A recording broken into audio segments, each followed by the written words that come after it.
fans, welcome back to the mesmerizing grounds of Medellin, Colombia for Empire MMA 5. On tonight's 15-fight card, we crown not one, but two different champions. In our Bantamweight title fight, Flyweight standout Ronald El Lobo Vázquez is back for more blood against one of the most highly touted prospects south of the states in Jhon Tacha Rodriguez. And in our main event, two highly decorated lightweights battle for the vacant 155-pound throne in Alexander Rolo Torres and Sebastian Pitbull Piedrahita. I'm Ben the Bane Davis. Joining me in the broadcast booth is UFC welterweight staple Mickey Gall. Mickey, first time in Colombia, how are we feeling? I'm loving it out here. It's beautiful.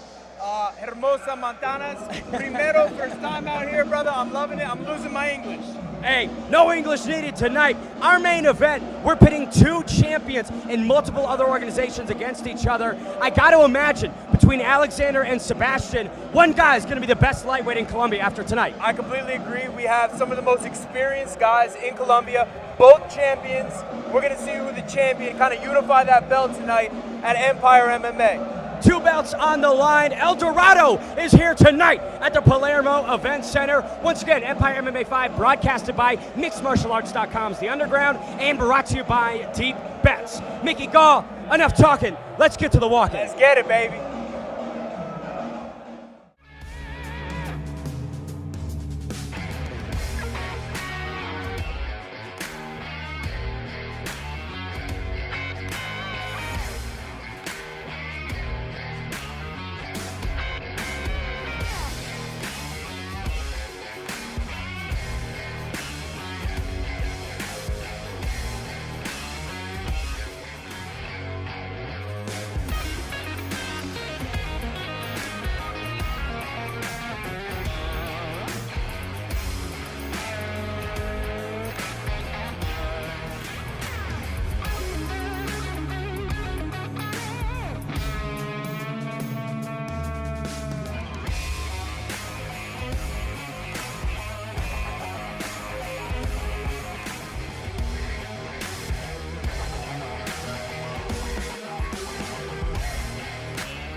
Seems like we could be potentially back.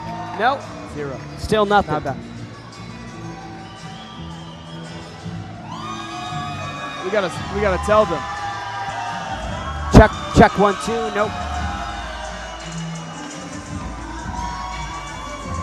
Yeah, we got no sound. We gotta say something. I can't hear anything. Check 1, 2. Can you hear me? Yeah, 1, 2, 3, Can 4. you hear check us? 2. Check we 4. can't hear anything. I we can't got hear nothing. him. No escucho mi hombre.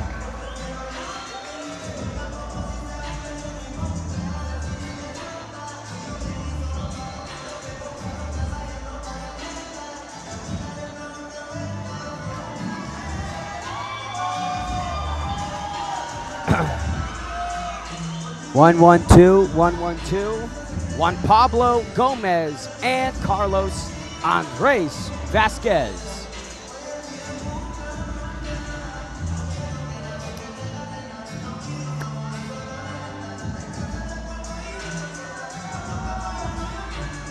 We gotta call Hector over here.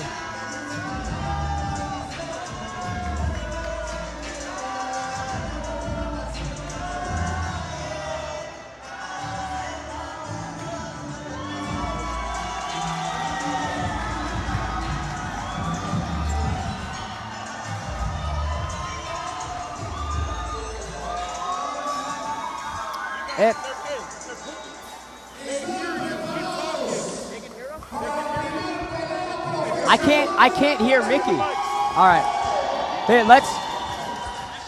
Juan Pablo Gomez and Carlos Vázquez. For this one, let's just take this out. Gotcha. All right. We're going rough wild out here, baby. You know what? Tech problems, they happen, but me and Mickey Gall, we're ready for them. We will not be stopped. We will not be stopped. We're here. We're in Medellin, Colombia, the land of Pablo, and we're here to fire things up, baby. Let's go.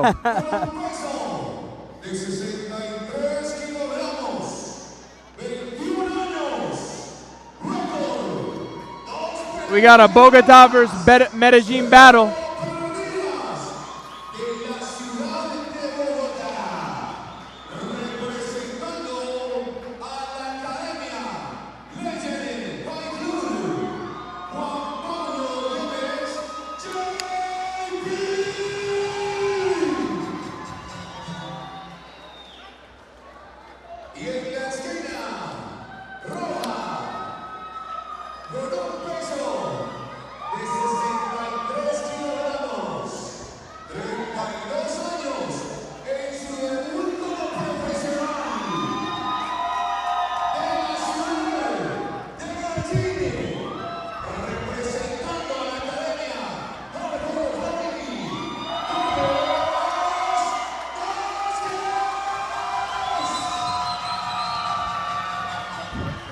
Ben the Bane Davis, I'm excited to get into these pro fights, my brother.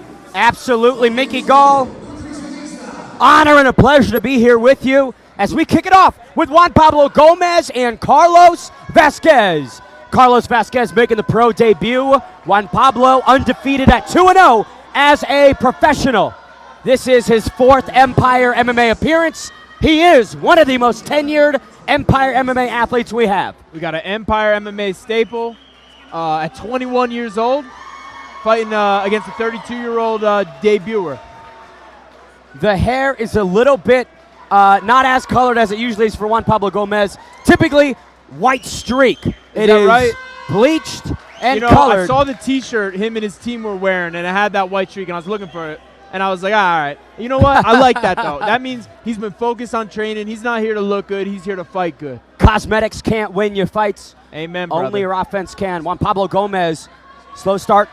Carlos Vázquez, long time coming in this pro debut. We'll see if he's righted the wrongs of his amateur career. Juan Pablo looks very composed. Oh! Juan Pablo Gomez stands early. Vázquez might be a little bit hurt here. And he told us in the pre-fight that he's looking to land knees. He has been 2 of them. religiously sharpening the tools downstairs. And so calm, absolutely composed. Beautiful. Another head kick almost connects. I love that. You throw that too as just to make them move their head to the side, and then you let that leg come up. You've seen Robert Whitaker, who's fighting, who is fighting tonight, but you'll be seeing this on Sunday. He uses that and employs that as a master, and he landed 2 great ones early in this fight. Shades of Leon Edwards and Kamaru Usman. Exactly. That's the most recent one. Maybe Juan Pablo Gomez can find a show-stopping finish here in the first round. He has a 100% finishing rate under the Empire banner. I doubt that ends tonight. Brother, I'm digging this kid's swag. He's composed. He's relaxed. He's confident. Look at that overhand. Tight. Carlos does connect there with a big shot. Vázquez seems to have largely recovered from that early onslaught. 3 minutes, 10 seconds remains. Once again, under these pro rule sets, 3 5-minute rounds. I like the way Vázquez is looking through the tops of his eyebrows with his chin down. You can see the focus in his eyes. He's got the eye of the tiger, but also he's in a defensively responsible position. And I think he's going to need to be defensively responsible with the type of variety that Juan Pablo's. But look at that. He faked a flying knee into a takedown. This kid's very creative. I'm very impressed by Juan Pablo early on. And certainly getting a lot of love here in the Palermo Event Center. They're all here for Juan Pablo. He might get a rear naked choke right here. Wrapping him up like an anaconda. Carlos Vázquez trying to fight the hands. He's got to pull that hand down.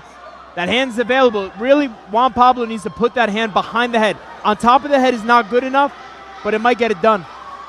Juan Pablo brings him down. That's it. First round submission for the White Wolf. Juan Pablo Gomez absolutely breezes through Carlos Vázquez. Man, that was a complete performance. He showed out with his striking and finished with the grappling with this great submission. As I was saying, if he put that arm behind the head to the neck, you want to put the back of your hand on the back of their neck, then there's no chance. They can grab that hand and pull it down. If you put it there, hide it with your chin, it's impossible. He would have had an even easier night for himself. But hey, he's a 21-year-old kid. The sky's the limit for this guy. 3-0 with a 100% finishing rate as a professional. Juan Pablo Gomez once again reminds the masses why he is such a lethal threat, earning his 4th Empire MMA victory. I believe he told us that he's a big foodie as well. Is that right? I think he was. No, I don't know, but I gotta say, if you want to see, although he finished the rear naked choke, aka as they say it here, the Mataleon, the lion killer. If you want to see that, me demonstrate that choke, go to my Instagram right now, and I'll show you exactly how to get that thing done correctly. But hey, if it works, ain't nothing wrong with it. Certainly nothing wrong with a first round submission. Gotta love it. Pablo Gomez with a Warriors welcome here at Empire MMA 5.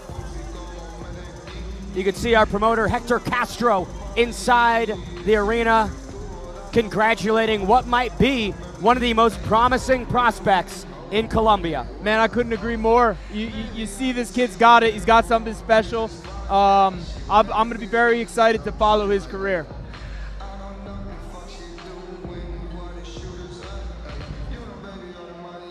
Machete Mamacita in there.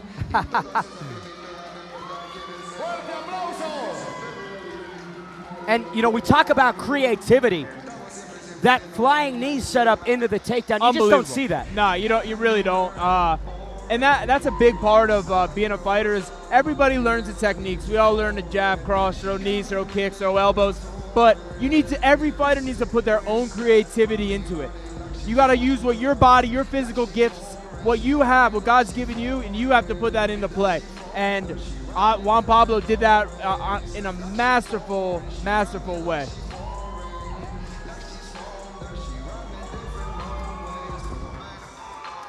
You can see our next fight on tap. Hernan Rodriguez and Jose Correa go to war in our 120 Hernan Gringo. Mi Got a couple of gringos over here, you and me, bro. I at least try. I'm I give a good effort, but I give up I'm pretty a quick. estupido gringo, but I'm going to try all night. We got Hernan Rodriguez versus Jose Correa. A lot of R's being rolled. I know. I think I overdid it. I think I spit on the TV. Flyweight action to continue our Empire Mixed Martial Art 5 Pro card as we await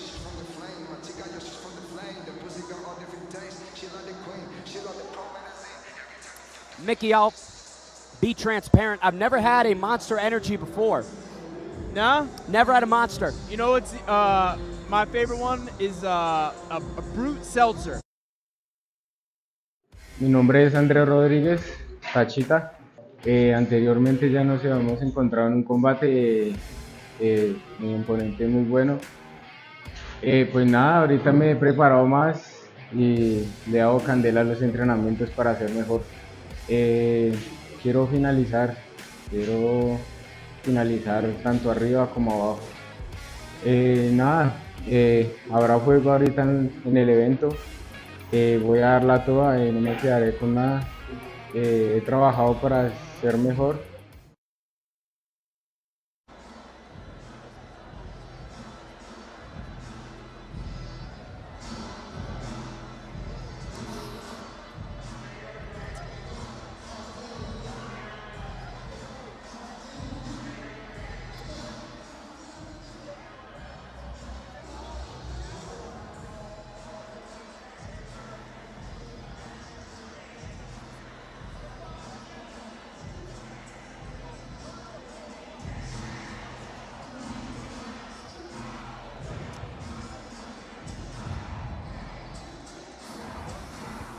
Here comes the smoke. It looks like we got another Bogota versus Medellin battle. As we await Hernan Rodriguez and Jose Correa. Rodriguez. I appreciate you trying now, man. I like it. We're assimilating well out here. For the third time in Empire Mixed Martial Arts, it's Hernan, the non-fighter Rodriguez. 23 years young, representing Bogota, Colombia.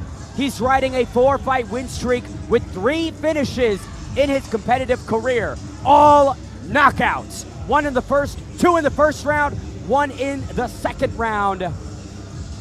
As a pro, he's riding a first-round knockout in just March of this year. We'll see if he can replicate that tonight, Mickey. It is too loud out here. Say that again, my brother. Riding a first-round KO at Empire MMA 4 just in March of this year. We'll see if he can replicate that again tonight. Hey, I love to see the fast turnarounds from these guys, staying active. That's really important for the success of an MMA fighter. You gotta keep getting reps. And the more these guys show up, they're lucky to have a great show like Empire out here, putting on shows for these guys. And we're getting to see the high talent level that's out here in Latin America. The Burger King tale of the tape. Hernan Rodriguez from Bogota, Medellin's Jose Correa. 1-0 for Hernan as a professional. Correa makes the pro debut. 5 years separate these two individuals with 3 centimeters? Who knows? Again, the metric system is a wonder. Equipo Serrano, one of Freddie Serrano's prospects, and Hernan Rodriguez, and Lynx BJJ's Jose Correa. Should have mentioned, this is a rematch. Hernan Rodriguez beat Jose Correa in November of 2022. Now, Jose makes the move as a professional, and he finds himself once again squared off with Hernan Rodriguez. Now they're fighting each other without the shin guards and a little extra time. So we'll see how this plays out. We'll see. Now they say it's hard to beat someone twice, but I also feel like it's hard to beat someone who beat you. You know Absolutely. what I mean? So we'll see how this plays out. I think rematches are fun. It makes things interesting. There's some history here. So this is the number 2 of this matchup, and it'll be interesting to see what we have. We have a little bit of different rule set. Obviously, we're amateurs. We showed before 3 3-minute rounds. Now we're here with 3 5s in the professional ranks. And you got to think again, Jose Correa knows what he needs to change. Hernan Rodriguez knows what he needs to repeat.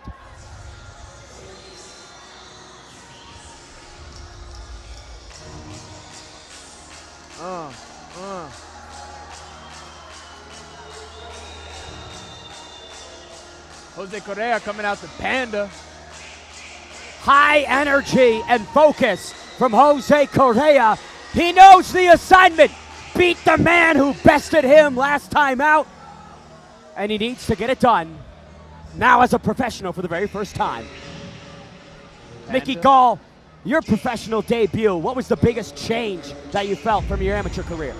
Man, you know, I felt more free with the shin guards off. I never trained to be an amateur fighter. I always trained to be a professional. And I think, I'm not unique in that. I think all of us, we train for, 5-minute rounds from the start of our career.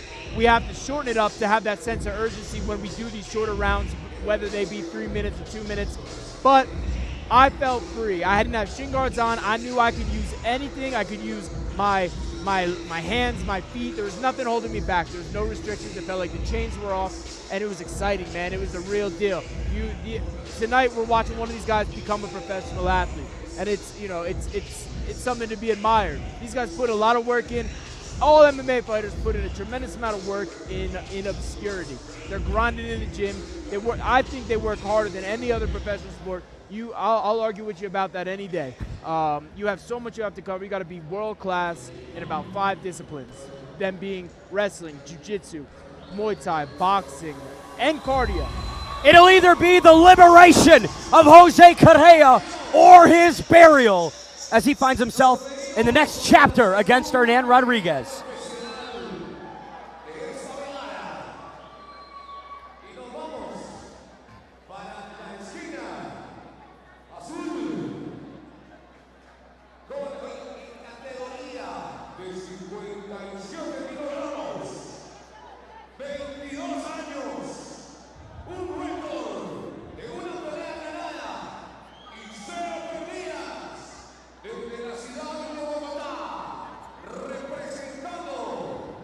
Equipo Serrano. No. Y al Team Tacha. I can't hear him at all. Hernan Rodriguez Tachita.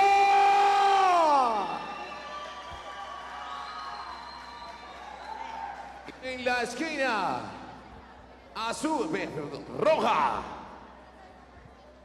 Con nada más y nada menos que 27 años de edad. Desde la ciudad de Medellín. Check, 1, 2. Check, 1, 2. Medellin, Colombia. Technical issues have once again arrived. En su debut profesional. Nada más. We're free balling out here, brother. Hey, as Americans do. Fucking A. Lot of love here for Jose Correa, the underdog, against Hernan Rodriguez. Referee central. I like how we've got the ring girl making a lap right as we're about to start the fight. Maybe the wrong time. Gotta know what round it is. I'd speed up that lap if I was her. There we go, back in the ears. Oh, we got sound. We've got sound, Hey. finally. Glory to God for Escucho, mi hombre, Mickey Gall. Ah, boy, do you sound good in my ear, Ben. The rematch between Hernan Rodriguez and Jose Correa. New rule set, new fighters. We'll see if it's the same result. El Profesional. Here we go. First time these two fought, Hernan went to the scorecards. There might be a finish now with the pro rule set. Correa coming out like a bowl in a china shop, Mickey. A lot of kicks. Seeing a lot of kicks early. Once again, the gloves are off base. Hernan Rodriguez in the blue. Jose Correa in the red gloves with the black and gold trunks. Guys, look at the kicks we're seeing. We're barely seeing a punch thrown. Very unique. As we said earlier on the amateur fights, it's nice to see these kicks get set up. Just even if you just, there you go, you flick a punch at them and then throw the kick. Beautiful connection. These naked kicks, you rarely knock someone out with a naked kick. And you give your opponent the opportunity to either check or then counter. They see it. They see it. Jose Correa trying to make Rodriguez pay with that one. 30 seconds in. A lot of offense from Correa. Elicits a smile from Rodriguez.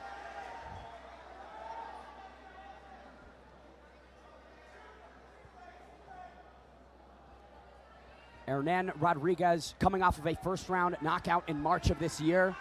He looked exceptional at Empire MMA 4. Looking pretty calm and collected here at Empire MMA 5. That last kick looked like it landed and did a little bit of damage. Might, slow down the movement here. Big connection to the body. Then downstairs for Rodriguez. Jose Correa on the back foot. Seems like he's losing the distance management. Wow, I like that combination. That was crafty. Looked low, went to go high. But again, not setting it up, man. We set them up. I think both these guys will see more success. High volume for only a minute and a half in. 3 5-minute rounds, Mickey. Look at the welts on Correa's lead leg, the inside leg. That thing's purple. Kicks are tiring too, man. You throw a lot of kicks, it's a lot of energy, and he's chewing up that leg, man. Oh, nice left hand. Hernan Rodriguez dictating the pace and place of this one. Jose Correa yet to really be on the front foot here. And Jose Correa's wearing it a little bit too. You see the welt on the ribs, you see the welt on the lead leg. Hernan's getting off. Jose Correa. Oh, beautiful crafty combo right there. That was a great combination as he circled towards his right. Correa let that left hand go with a little Superman punch. It's beautiful. Correa's been on the sidelines since that defeat. He's starting to drop those hands as his legs are coming low. Now would be the time to look low and go high. But if you flick a jab or do something first, it could really, really pay off. Orthodox for southpaw for Hernan Rodriguez. Orthodox for Correa, running into that leg kick. Big combination. Like you mentioned, hands gradually getting lower. Hernan Rodriguez, though, entering with that same kind of combination time and time again. Yeah, I think we're going to see a battle of wills here. I mean, both these guys' legs are getting beat up. And I think both of them are like, yeah, I bet you hate it worse. You know what I mean? We're going to see who's tougher here. Correa forcing Hernan Rodriguez back momentarily. Just under 2 minutes remains in the first round of 3, potentially. With the volume and activity of these two fighters, I doubt we'll go to the scorecards. I agree. It's going to be tough. They just missed the head kick. Stutter step for Rodriguez. Now cloistering, cutting off the cage. Correa beautifully circles out. A little alliteration there. I like it. My man's a wordsmith over here. What can I say? I like mixing it up. Defense has been on point. I mean, nothing super clean for both guys outside of those leg kicks. You know, Hernan's putting the better pressure, but he's letting him off a little bit too. He's letting him off the cage here. If he cuts off and comes in a little more measured and cuts off, steps to his left, he can really keep him on the cage where Correa is going to be not only feeling the pressure, he's trying to move. Let's see if he's letting him out. That time he stayed square with them, and now he got the takedown. Correa brought to the mat for the first time, just under 60 seconds. We'll see what the young upstart Hernan Rodriguez can do with it. So you got to stay hunting there. When you're on the feet and they're able to cut angles and get out, you're giving them a freebie. If you can keep cutting off, if he's going to his right, you step to your left and cut them off. Correa trying to get on the hips, maybe use the cage. Big up kick partially connects on Hernan Rodriguez. Clapper for 10 seconds remaining, but again, 30 on the clock. Who knows what that means? All right, end of round 1. 5 minutes down. Finaliza Seems like Hernan el Rodriguez primer round. firmly in the driver's seat. Mickey, go take us through these highlights. Yeah, Hernan, let's see that? That's where he's letting him off a little bit. He's controlling the fight, he's winning the fight, but there's times where he's not doing as much as he could do, so to speak. All right, he's stalking. If he was stalking with a little more, like right there, at the end you move to the right, you keep him in that bad zone. A lot of times fighters, because when we spar, sometimes I see guys almost do a you go, I go. All right, now I'm gonna go. All right, now you go. When you're fighting, you need to be hunting the whole time. It needs to be my move every time. I don't want to give him a chance to throw some stuff at me and come back. I think Hernan's doing a good job getting on first, and I think if he keeps his foot on the gas a little bit, he can ping him up against the wall a little bit. No Dutch kickboxing here tonight in Medellin. Towel waving on both sides, something we've seen in the prelims and now in the beginning of our pro card. How effective is that if you've got your cornerman waving a towel at you? You know, everyone likes to put a little ice on. It helps bring down your heart rate and, you know, cool you off. If it gets hot in there with the lights and the pyrotechnics, the smoke, the heat, you know what I mean, the heat of the moment. And you know, I don't think we got that much air conditioning out here in Medellin. It feels good. I think both of these fighters have to have an extensive Muay Thai backgrounds from the amount of kicks we've seen. I'd love to see a stat on how many kicks we saw in that first round. I think it's tremendous. Round 2 between Jose Correa and Hernan Rodriguez. Once again, Hernan is in the blue gloves with the white and gold trunks. Jose Correa, red gloves with the black and gold trunks. Leg kicks again from Rodriguez. Good feint right there from Jose Correa. Nice, Beautiful going leg high kick. to the leg. Returned by Rodriguez. Oh! Jose down. Could be some potential destabilizing downstairs, Mickey. I think so. I think, you know, from what I saw, it looked like he almost got a little uncomfortable and was like, let me just take a seat and not have to take any more of an onslaught up here. We'll see how his game is off the back. That's legitimate. And you know who uses that excellently? Charles Oliveira. You look at his fight with Justin Gaethje. Now, he basically gets a standing 8 count anytime he gets rocked. Anytime he's feeling a little uncomfortable, boom, I pop to my back. Gaethje don't want to follow him to the ground, so he gets to chill out for a second, clear the cobwebs, and get back up. Sometimes pulling guard is a survival method. Excellent. Stepped with the left to then throw the right. That was a beautiful, beautiful ground and pound technique. Hernan trying to slice his way through. Rolling around is Jose Correa. Looking like a soccer ball out there. It's exciting stuff. I think that one hurt him. And Got again, through. now dedicating a little bit, but armbar attempt. No danger, though, for Hernan Rodriguez. No, he snuffed that out pretty early. How frustrating is it to have somebody be dedicated to laying on their back? He's winning the fight.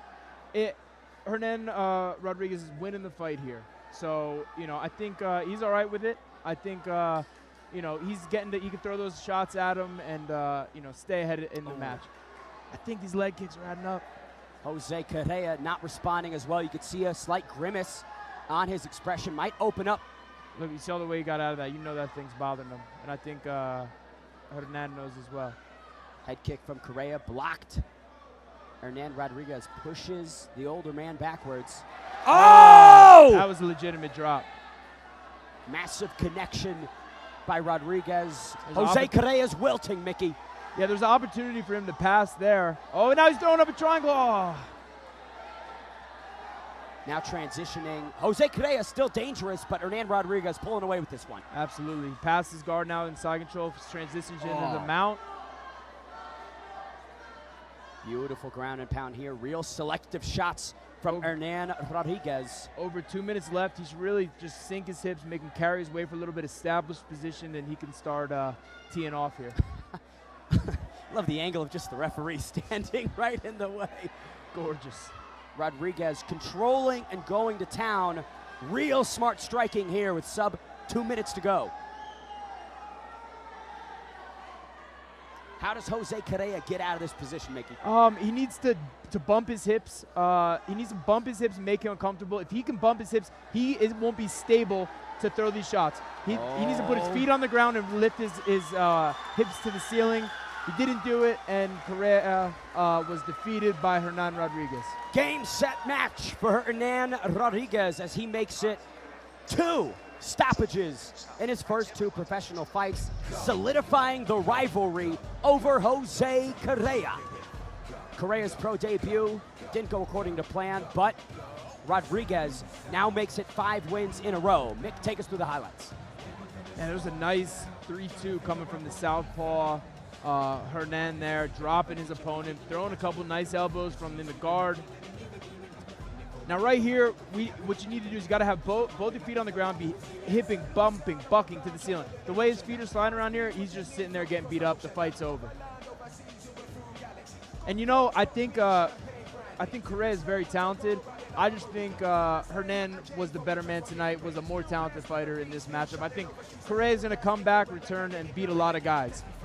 But Hernan's that dude, man. He looked fantastic. Look at the welts. Look at the body of work he put on his body. And he's feeling it, man. Correa's feeling it. in a world of pain right here. Shows just the heart. This is what this sport is, man. This is what this sport is. This is blood, sweat, and tears.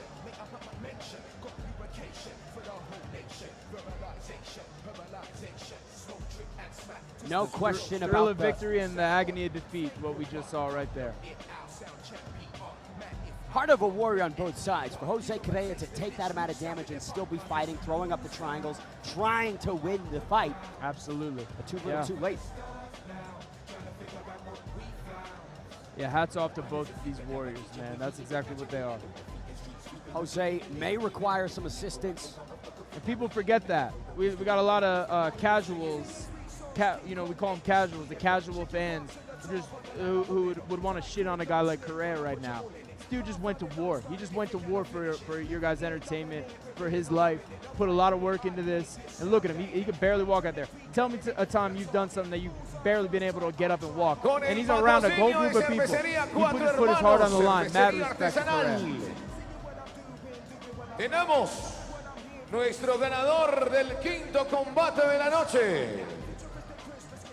Ganador a los 3 minutos con 26 segundos del segundo round por nocaut. Esquina azul.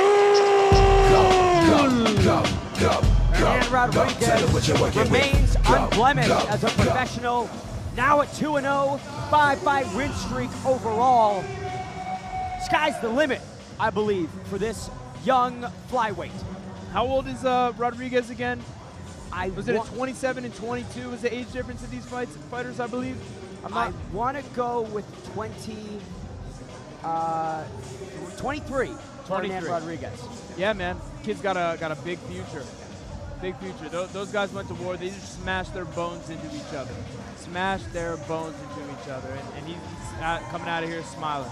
And you can see one half of our co-main event, Jhon Rodriguez, cornering and in the cage. And there's the big boss, Hector Castro, putting all this together, Empire MMA.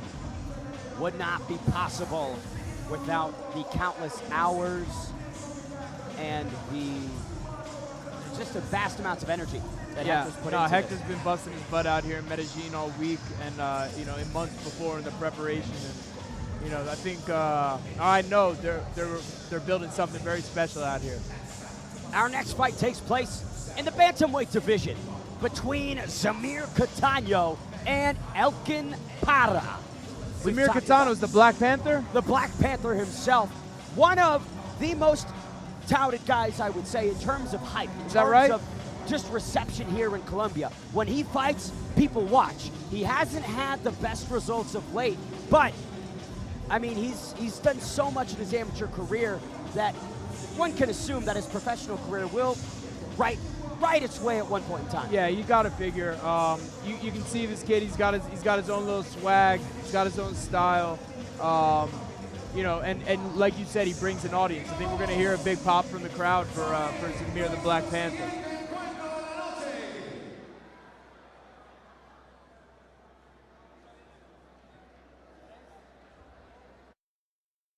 Hola, mi nombre es Elkin Parra, alias el Pitbull, y represento al Team Raza MMA de Villavicencio. La verdad, en mi tiempo de preparación antes de las peleas no me centro mucho en mis oponentes, sino en mí. Sé que es una persona fuerte, sé que es un reto, es una pelea que yo estaba esperando desde hace mucho tiempo. Y nada, espero que los dos salgamos dispuestos a darlo todo en ese octágono y lo que se tenga que resolver se resolverá allá en ese instante. Hemos venido trabajando arduamente, mejorando en todos los escenarios, tratando de dar lo mejor, pero pues en esto no hay nada escrito, simplemente voy a dar lo mejor de mí y a esperar a ver cómo se desenvuelve el combate. Que va a ser un gran evento, que estamos en un gran momento de la historia de la MMA colombiana, que cada vez está despertando más el interés de la gente en este deporte que es tan lindo. Y nada, que sea una guerra, que eso es lo que espero.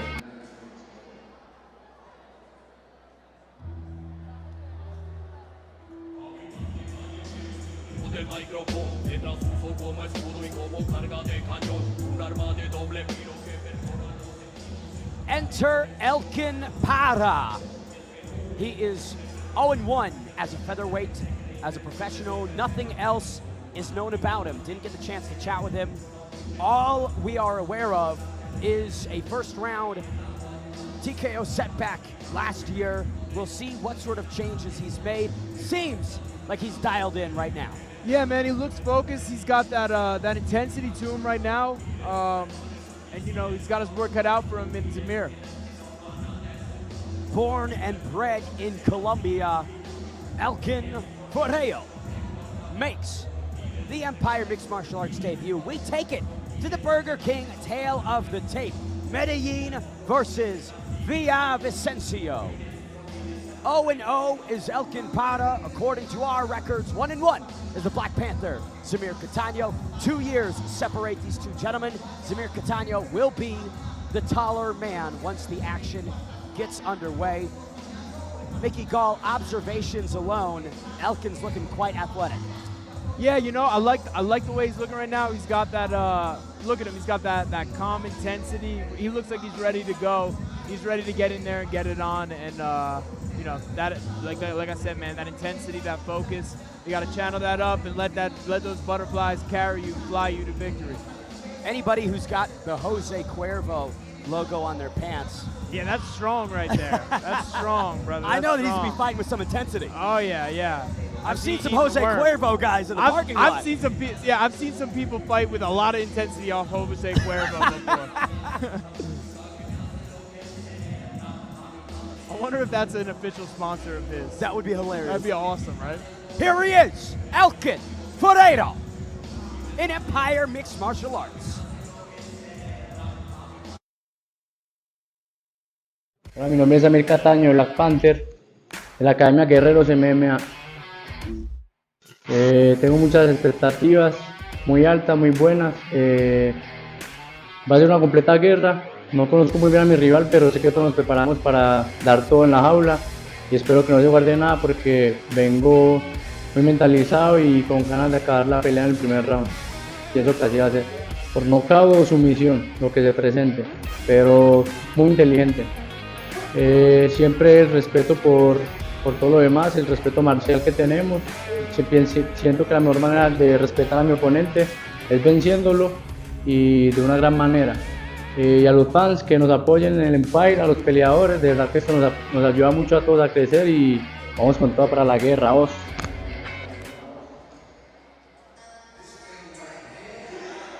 Okay. The Black Panther.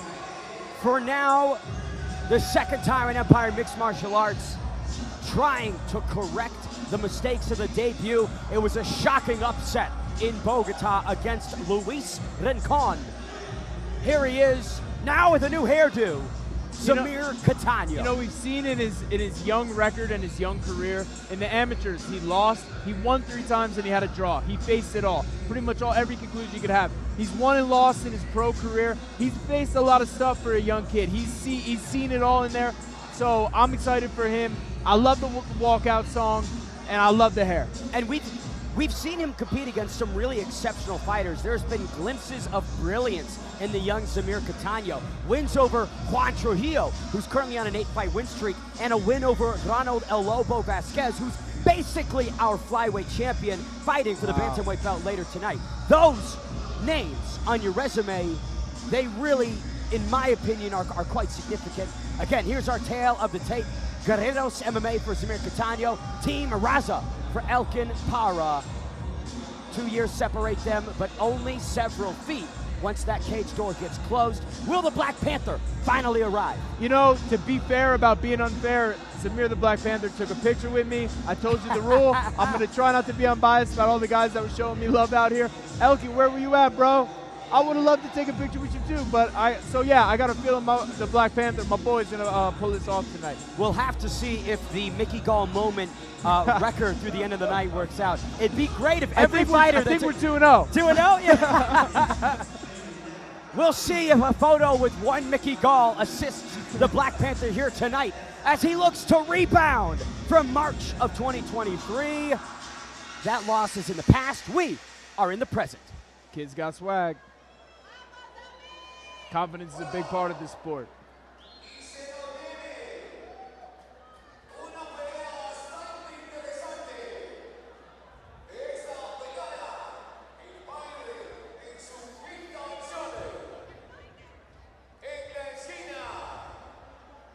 Azul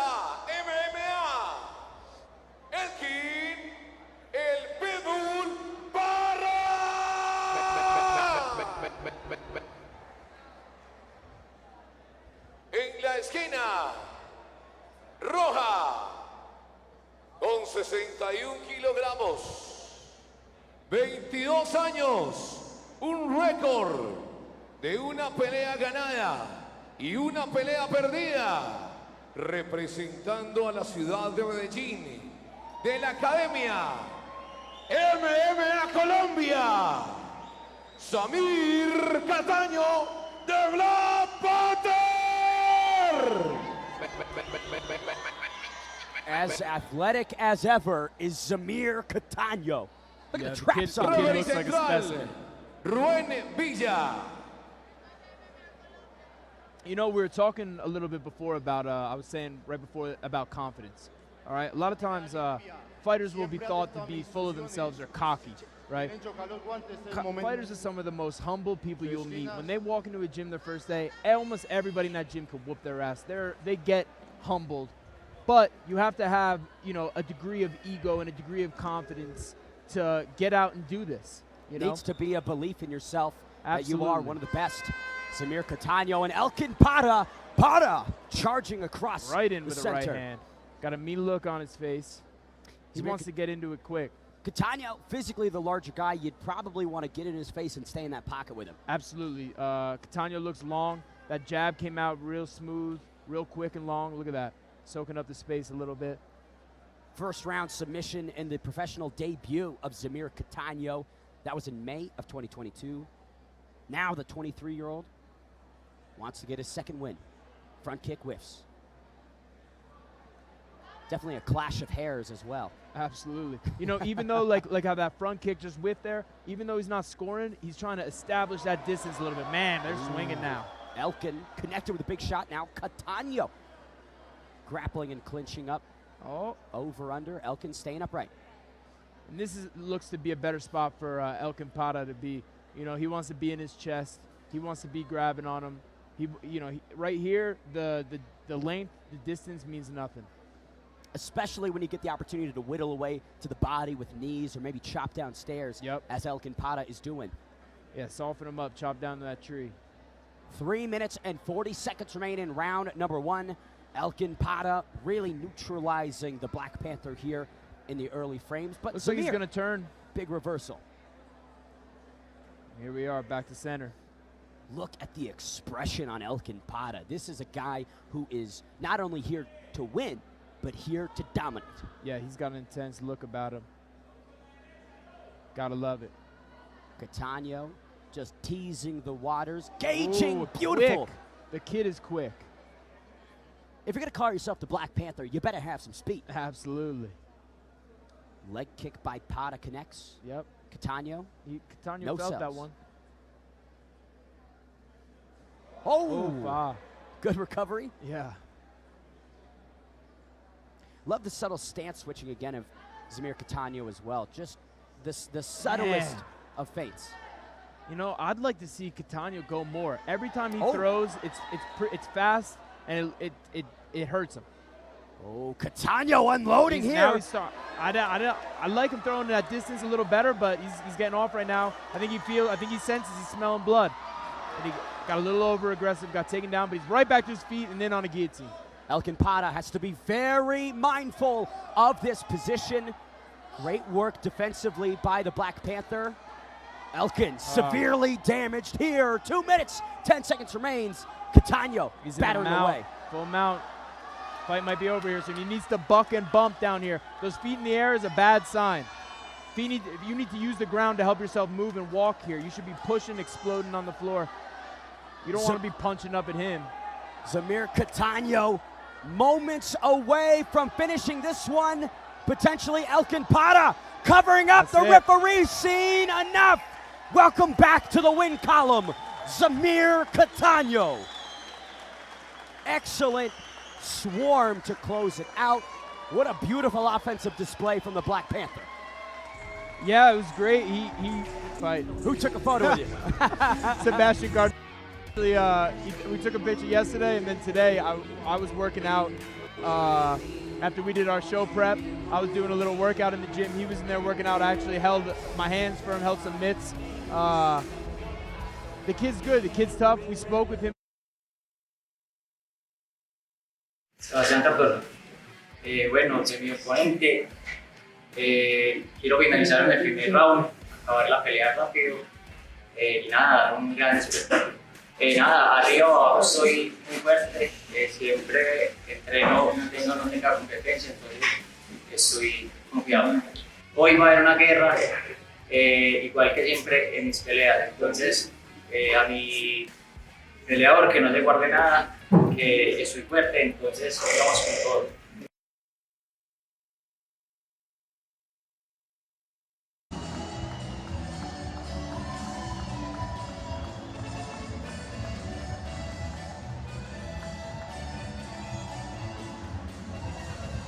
Sebastian El Aguila Cardona at 27 years young, representing Manizales, Colombia, looks to bounce back from his first professional setback. 2-1 as a pro, recently competed at Titan FC in April of 2023, lost to Tommy Garcia. Tommy is 4-2 as a pro, so good opponent, not really any stock loss in my opinion. Let's see if he can help back in the win column. Yeah, I saw him working out, like I said, with his team today. Club de la Paeza, good guy, de la Pelea of Manizales. They had him throwing a little bit of everything. They had him throwing some elbows, throwing kicks, throwing punches, stiffening out on the punches. You know, he looks like he's got some good cardio. We're moving around for a while, and yeah, I'm excited to see this matchup. Not one, but two bald eagle tattoos. One on the shoulder and one on the chest. That's American as fuck. A true patriot down here in Colombia, Sebastian El Aguila Cardona. 7-2 as an amateur with 3 knockouts and 4 decisions. The Americano over here. I think that might have to be the new nickname. Instead of El Aguila, it's the American. What's Aguila mean? No idea. Here he is making the Empire MMA debut, the always affable Sebastian. Soy Gustavo, el cocinero Arrieta, de la ciudad de Ayapel, Córdoba. Es un chico muy fuerte en todas las áreas. Nada, mucho respeto por él y como todo para todos mis contrincantes. Bueno, hoy me veo finalizando. Me siento muy poderoso con mis golpes, siempre voy al intercambio. Nada, si se va con una noqueada, perfecto. Mucho respeto, entreguemos lo mejor, vemos una buena guerra. Pues.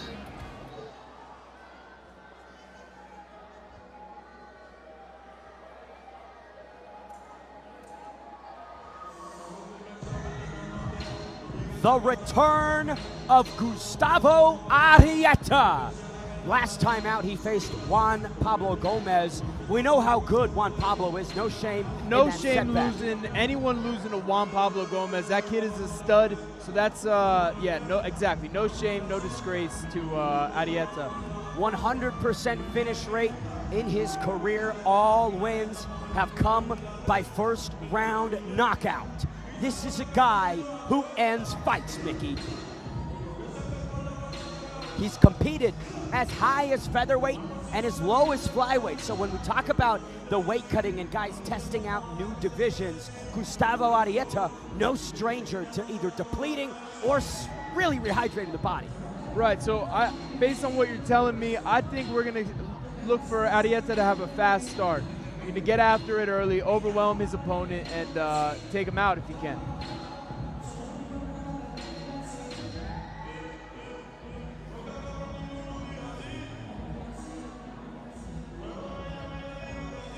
Man, I'm digging the fights down here at Empire MMA. You know, Latin America, Spanish culture, Hispanic culture. We got words like mano y mano, machismo. These are some fighting people. You know what I mean? This is a fighting culture. And the cerveza down here, not bad at all. No, hey, not too bueno. You know, when we think about this Burger King tale of the tape, Gustavo Arrieta from Ayapel and Sebastian Cardona representing Manizales. 0-3 for Gustavo, 2-1 for El Aguila Sebastian Cardona. 3 years separate these men, with Gustavo being the elder. Couple centimeters, millimeters In height, who knows? Games club for Gustavo, club de Pelea for Sebastian. I believe that translates to fight club. I think you're right. Pelea is fight, right? Learn it. Practicar. Damas y Muy caballeros, siguiente pelea del Empire en su quinta versión. En la esquina azul, con nada más y nada menos que 28 años. Nuestro querido amigo desde Manizales, representando a la Club de la Pelea Manizales, con un récord de 3 peleas ganadas y 1 perdida, Sebastian el Águila Cardona.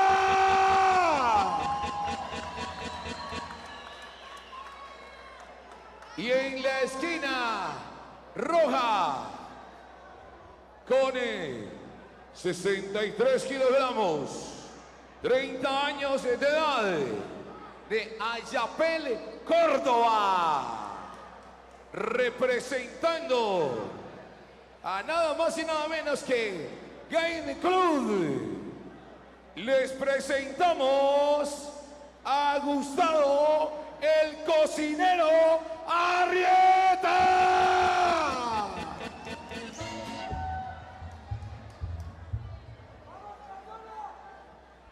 Sebastian Cardona and Gustavo. Referee central, And Gustavo Arrieta. Mauricio, nutricionista.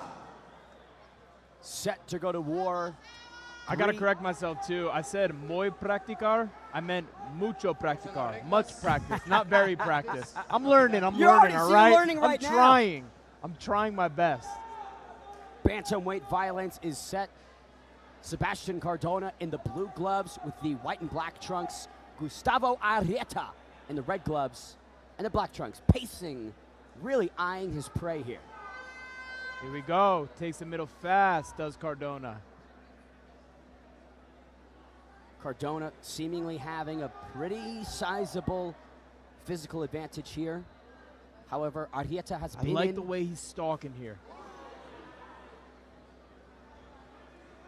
good clinch work from both guys. Arrieta The trying to cutting defend. off of the cage I was discussing earlier in the Hernan Rodriguez fight is exactly what Cardona was doing there.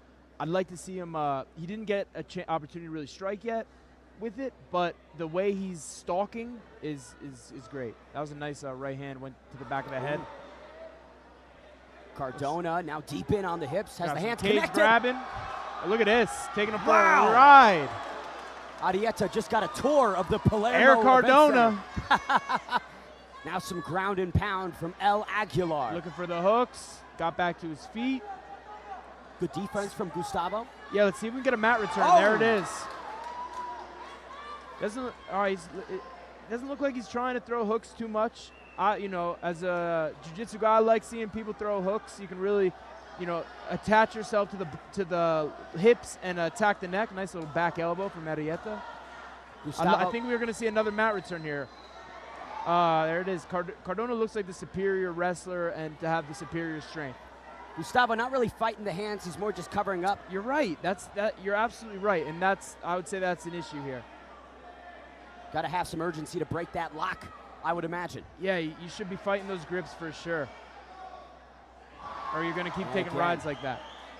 Cardona now letting loose with a little bit of ground and pound. Cardona's putting out a lot of energy. There's a lot of you know, expenditure here, and there's the hooks. Now if he can straighten his hips, flatten him out here, you can get to what I call the checkmate position, where you can just throw punches like this. His legs can't really get back under him. As it starts to build up, you flatten back out just like Cardona did here, and we're probably going to see the end of the fight here. No and the defense. And the Mickey Golf Photo Club goes to 4-0. Sebastian Cardona with a flawless victory here in Medellin. Back on track is El Aguilar. Smile on the face of Arrieta, good sportsmanship, showing love to his opponent. With the lack of damage taken by Sebastian Cardona. We could have him fight later tonight, Mickey. Yeah. There's that big slam, great grappling from Sebastian here.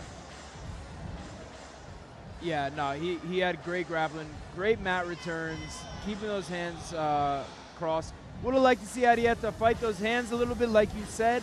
Put a little pressure on it, stick the hip into them. That can break the grip and allow him to get out where he wants to be, throwing his big shots and trying to get his first round knockout. But kudos to Cardona. He got the victory. Dominant win by Cardona. And both bantamweights get smoked by that pyrotechnics team.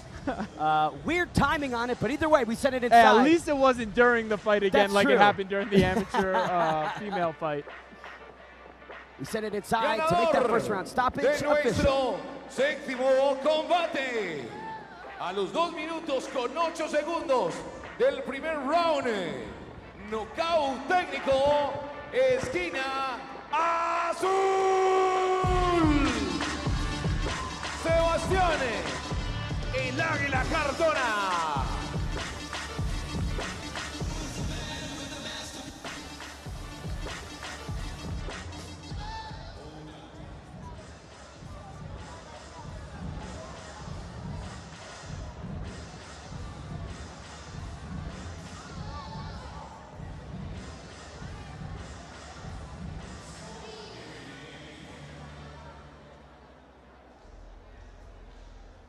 Once again, the sprawling canvas that is Medellin, Colombia. This next fight is between two bona fide killers in Andres Escudero and Jhon Grueso. You can see, based on that small profile picture alone, the body of Andres Escudero heavily tattooed, including his eyes, all black. There are no whites in the eyes of Andres Escudero. He's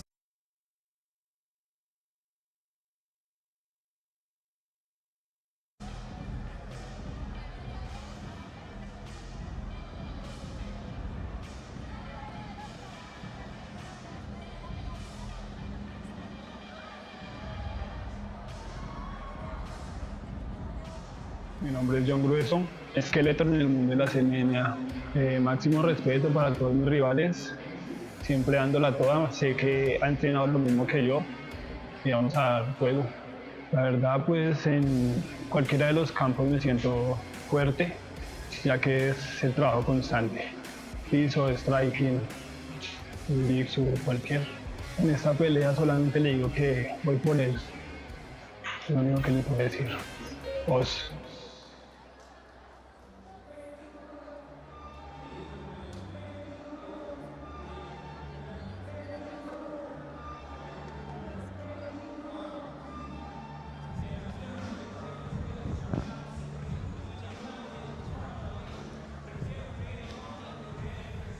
Here he is in his Empire Mixed Martial Arts debut, Jhon Skeletor Grueso. 29 years young, born in June of '94, representing Bogota, Colombia. He is 6'3", competing at 155 pounds. Certainly one of the longer and lengthier guys at this weight class. 5 finishes between his professional and amateur career. 1 in the first round and 4 between the second and third rounds. 6 fights last year. This will be his 3rd in 2023. No question about the activity of Skeletor Grueso. Man, look at this. We got Skeletor with the mask and the face, and look at the face of Andres Escudero. He's got the tattooed eyeballs. Got to be the pound-for-pound scariest looking guy on the card. If I ran into him out and about, especially if it's late at night, I would be terrified. Nice guy, very great Couldn't be individual. nicer. Couldn't be nicer. Both of these guys are excellent gentlemen. Andres fighting out of MMA Colombia, and Jhon fighting out of Blair team. You know, John's head coach, David Montano, former Empire Mixed Martial Artist, he's in good hands over at the Blair team. Says he's got a real strong boxing style. We'll see how that's presented. Amateur Mixed Martial Arts career, he was 6-1, undefeated as a pro. Wow. Yeah, you know, I think we're going to see a stylistic clash, a nice stylistic matchup here. I'm very excited for this fight. I think we have the striker in Jhon and the grappler in Andres. What a big guy that is at 155. Jhon Skeletor. Tall brother right there. Mi nombre es Andrés Escudero, más conocido como Vlado, peleador de artes marciales mixtas. De esta pelea sé que van a ser 3 rounds de pura guerra. No sé que va a ser mucha guerra, puede ser de sumisión, puede ser de knockout. Para mis fans, que no se pierdan de esta gran pelea, de este gran evento.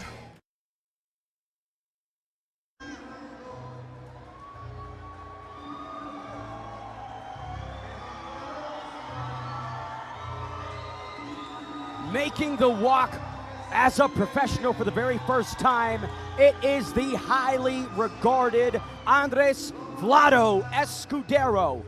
Again, fighting out of MMA Colombia, he gets a hero's welcome as he makes his way to the cage. You ever seen someone with eyes like that before? Never. I've never seen that either.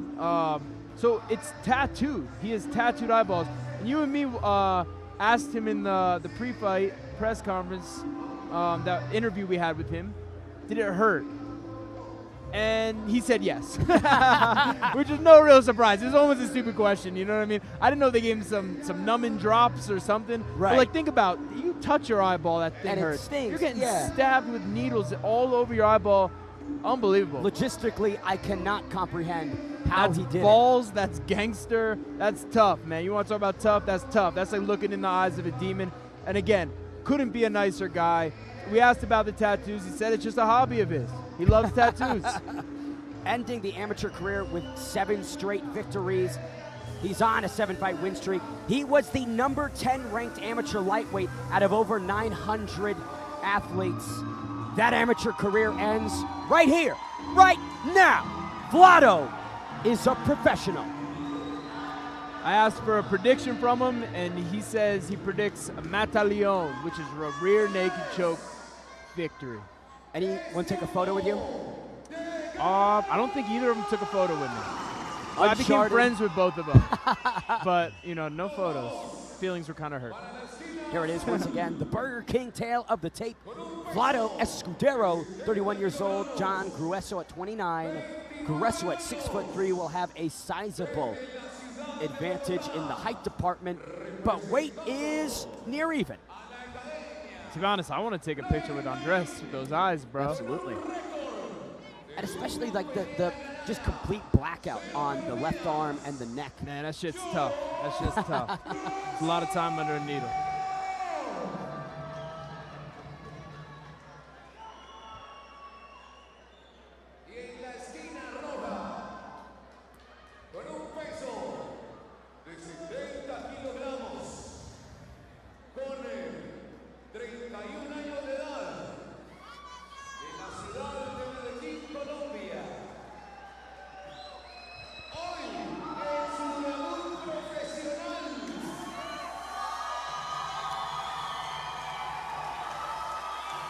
As if he's not scary enough, we got to get the smoke going too, like he's Mike Myers. Yeah. That smoke's not going to go away when the fight starts. That's going to linger. Right.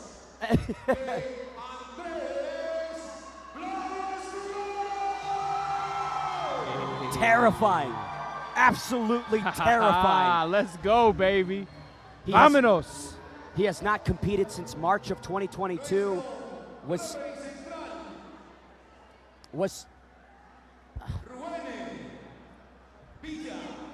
You all right? Wait for the announcer. Oh, okay. He's got the weirdest timing I've ever heard. It's like, Yeah. I can't predict it. God, what a big guy Grueso is. He really is. And again, for you folks watching, I believe this is going to be a striker versus grappler matchup. Both obviously are well-trained mixed martial artists, can do everything. But if we're talking about their specialities, I think we got the striker in Jhon and the grappler in Andres. It's been a 15-month layoff for Vlado Escudero.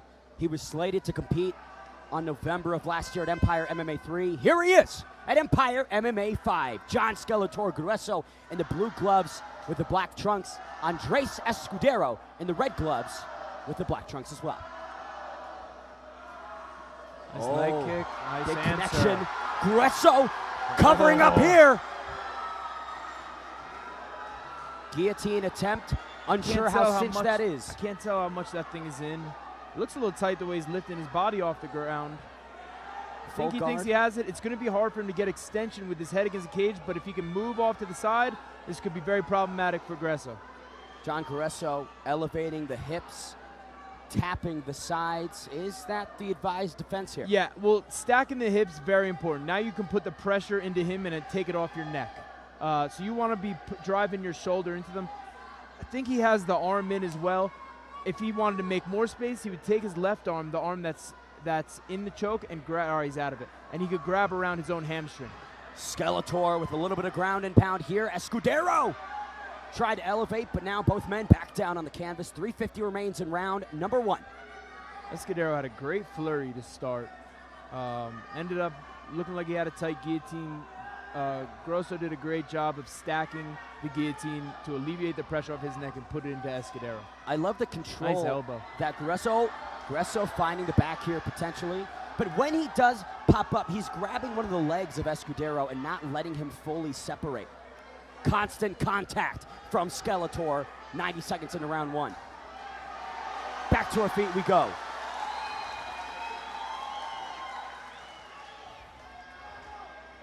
Double unders, or excuse me, over under. Both guys just kind of reversing position here. Escudero had the head position before. I'd like to see him, like we talked about earlier, keep that. It's a good way to negate kind of the size. He can jack him up, and he's going to need to use it against a tall opponent. That's kind of it, but you want to kind of put your forehead and top of your head. Ooh, watch that knee. You could see Grueso trying knee. to frame him again for it. With this body type, those knees are coming in hot, man. Again, getting your eyeballs tattooed proves he's got a high pain tolerance. It's going to take a lot to KO Andres Escudero. See, those knees are muy caliente. 2:20 remains in round number 1. These guys have just been battling inside this clinch position, What's reversing. going on here?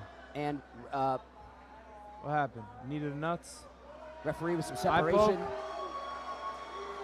And maybe just a reset of action. Referee wanted some more violence, I suppose. These guys are working hard in there. Skeletor taking the center.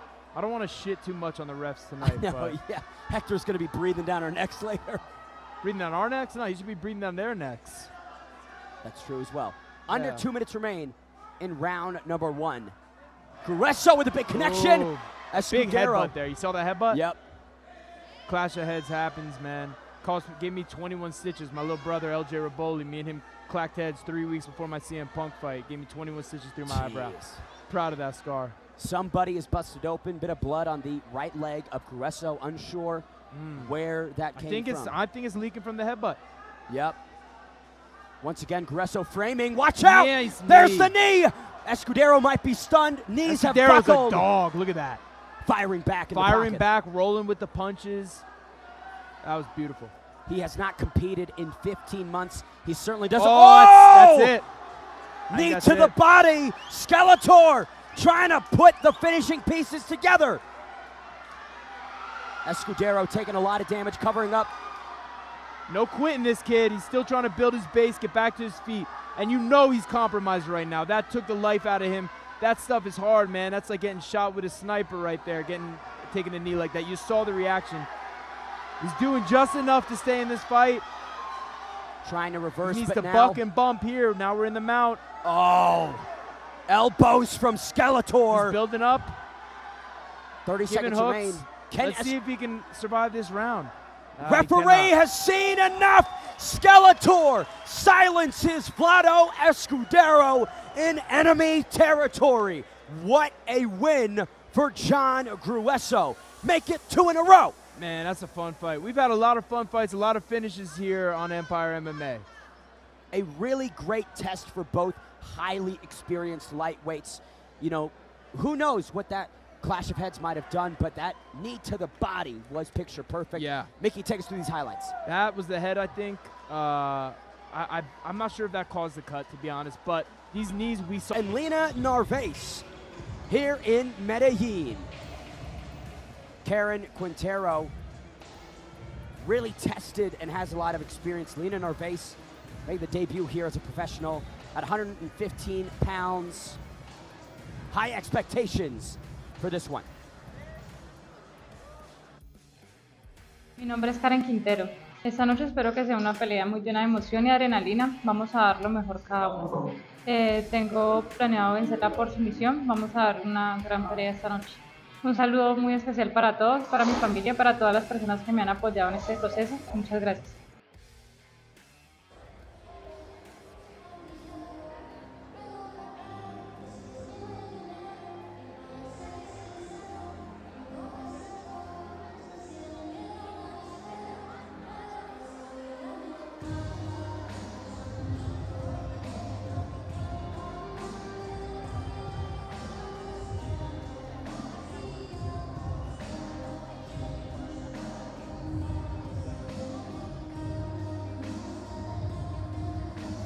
Fighting out of Cali, Colombia.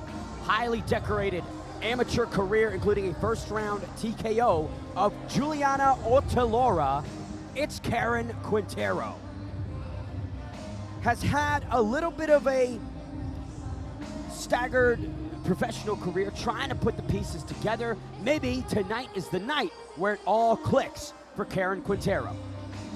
You know, I think Karen Quintero might be in a relationship with Luis Sierra, who we saw fight earlier. So we got some love on this card. A little bit of romance in Colombia. Can't hate that. Titan FC experience for Karen Quintero. What a great promotion to get fights in.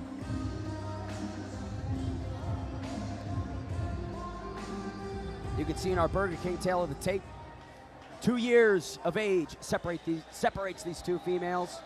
Karen Quintero, here for the first. Hola, mi nombre es Lina Narvaez, conocida como la Zurdita Narvaez. Soy de la ciudad de Medellín y represento a la Academia Hardcore Family. Bueno, mi oponente es una chica muy fuerte, muy aguerrida. Y nada, mucho respeto hacia todos mis oponentes, al igual que conmigo. Me veo ganando, finalizando, sea arriba o abajo, estoy trabajando mucho mis dos, arriba y abajo, pues el trámite de arriba y abajo, y puede ser de cualquier forma, así que se tiene que cuidar en ambas partes. Bueno, para ella lo que acaba de decir, que se cuiden, que voy con toda, y para todas las personas que me están apoyando, que les voy a dar un buen show, que se van a sentir felices y orgullosos de verme.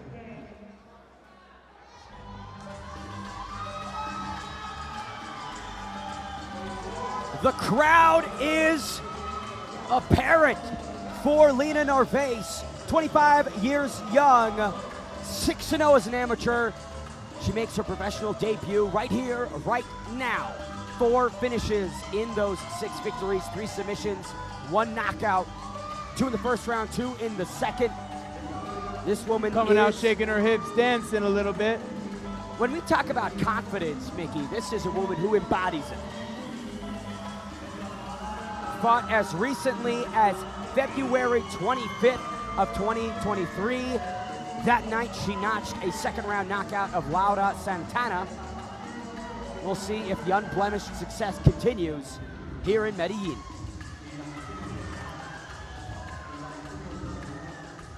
Considered to be the 67th best Latin American female pound for pound out of over 500 different competitors. When we think of widely recognized talent, this is one of the best. And I was correct. Karen Quintero is in a relationship with Mr. Sierra, the beautiful couple. She is going to put to the test the Mickey Golf Photo Club tonight. We took a photo together, and we will see if we can remain undefeated. Luis Sierra, of course, victorious over Brian Yara. We'll see if Karen Quintero can replicate her spouse's success here tonight. We send it inside. Profesional. Quiero que se escuche bien fuerte el ánimo por cada una de nuestras contrincantes, de nuestras peleadoras. En la esquina azul, con un peso de 52 kilos, 27 años, de la ciudad de Pereira, representando a Pereira Top Team con un récord de 3 peleas ganadas, 3 perdidas, nada más y nada menos que Karen Quintero.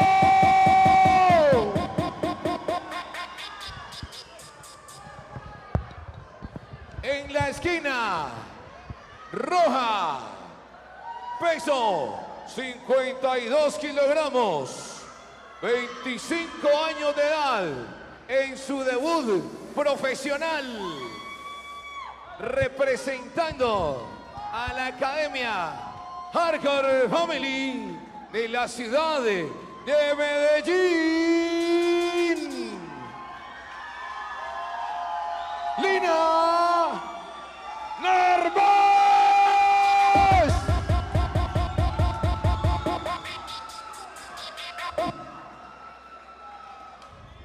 Referee central, Ruene Villa.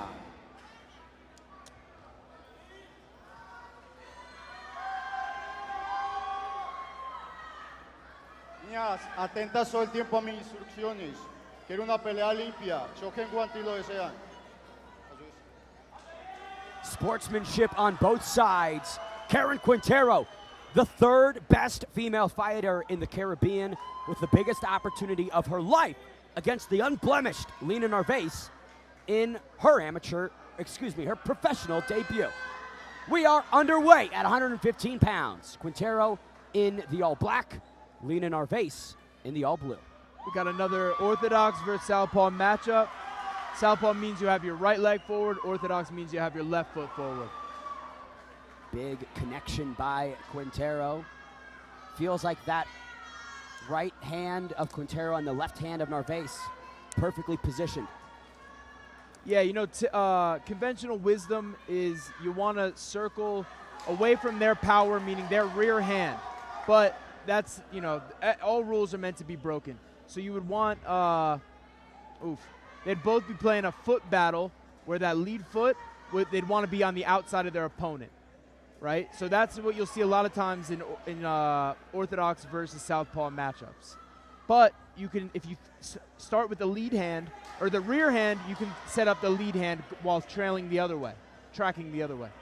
We'll see how these females cook up their combinations. 90 seconds down in round 1. That wasn't a woman belong in the kitchen thing, was it? No. I was thinking chemistry. Big fan of the periodic table, Mickey. Narvaez really educated with that right hand, probing at the beginning and ends of combinations and keeping Quintero at bay. All of these blitzes from Karen Quintero halted by the jab of Narvaez. Good body kick by Lina. Yeah, and oftentimes, because there's more orthodox fighters than southpaws, southpaws will have a little bit of an advantage in the footwork department because they're used to having to step outside of righties, when a lot of times righties. When orthodox people will be going against other orthodox people. So it's right now I see Narvaez leading the dance and finishing the fight. That's it. Lina Narvaez locks up a first round finish in her professional debut. Brutally went to the body, and that was all she wrote for Karen Quintero. I need to watch the replay, but I think that was a picture-perfect rear kick to the liver from a southpaw stance. You could see she was feinting that back leg several times. You can see Quintero's still in pain. Like we talked about with the Escudero fight. And circling to her right, and bing! That's the way she turned away like that, you know it was a liver shot. That was a devastating shot. And again, I gotta say, casuals will look at that and be like, oh, she's being a wussy, she's being a baby. No, you try taking a liver shot. You try to take a liver shot. That thing hurts.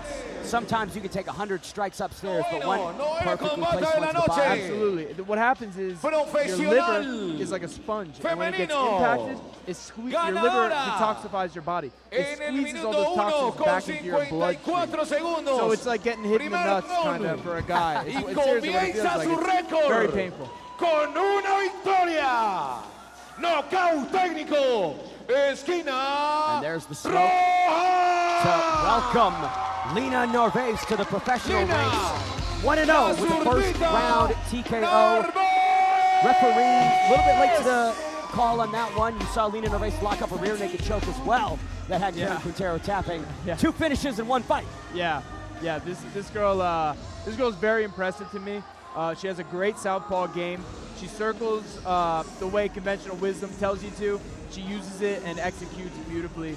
Great fight, great performance. That makes 7 fights, 7 wins in a row for Lina Narvaez. Never been beaten, never been truly pushed to the limit. We'll see how high that ceiling goes. Hopefully soon.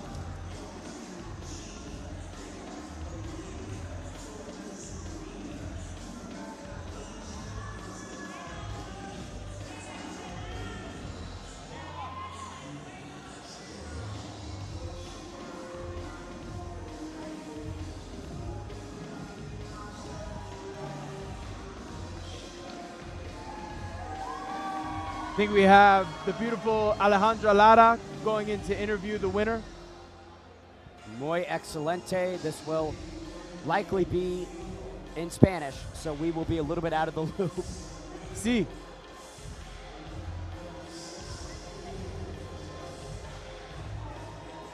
We should get our boy Rob over here to come translate for the people. That's what I'm saying. Where's Where Rob he at? Where he at? This is Rob's moment. Where's Rob? I'm gonna go try and find him. Oh, he's over there. Deep over there, sitting in the stands, halfway up. I see Buenas his noches, blue shirt. Medellín. Buenas noches, Lina. Increíble victoria. Gran knockout. ¿Esperabas ganar así? La verdad sí, se trabajó muchísimo y era lo que se esperaba que se hiciera. Se hizo lo que se trabajó.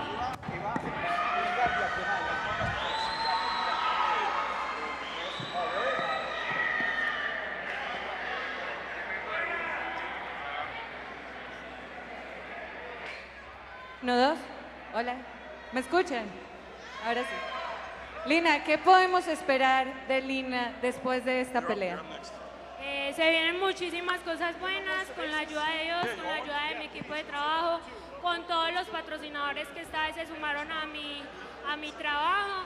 Se vienen muchas cosas, este es solo el inicio. Se mostró un poquito de todo lo que hicimos y se mostró algo muy bueno.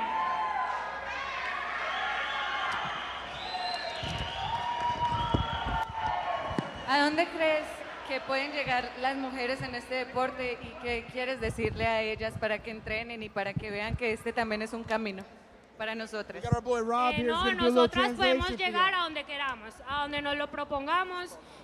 Para mí en lo personal, yo creo que el sueño de todas las que empezamos en esto en amateur es llegar a la empresa más grande. I think that my goal is getting on the highest level of enterprise on the promoters. Mucho físicamente y mentalmente. I think Karen is a rival that get us opponent down in physically, mentally, but I get it with a victory. Rob, I'm curious, while we got you, what are you making of the fight so far? Well, I think Lina Narvaez, it's a pretty. It's a huge relationship fighter, right? Because at my opinion, I see that she was losing that round, right? But that was such middle kick to the liver. One kick changed it all. Rob, thank you so much for the translation. Sure, we'll have you back. Right. Next on deck here in Medellin, Colombia, the action continues. We've had an unbelievable amount of first round stoppages. I can't imagine that this next fight doesn't live up to it. It's between Israel Diaz and Juan Trujillo. Mi nombre es Israel Díaz. Estoy emocionado, estoy contento. Me encanta pelear. Con todo lo que tengo me gusta golpear. Me gusta el piso también. Entonces voy a romperlo a punta de golpes.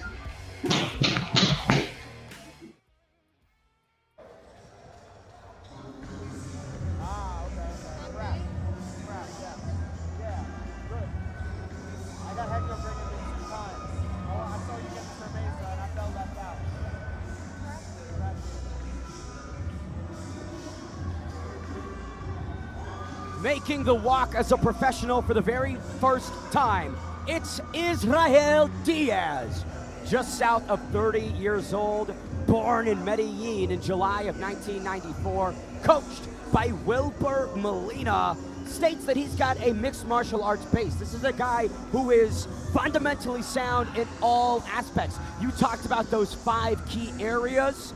There is nobody better prepared than Israel Diaz. As an amateur, went 2-1 with 2 finishes.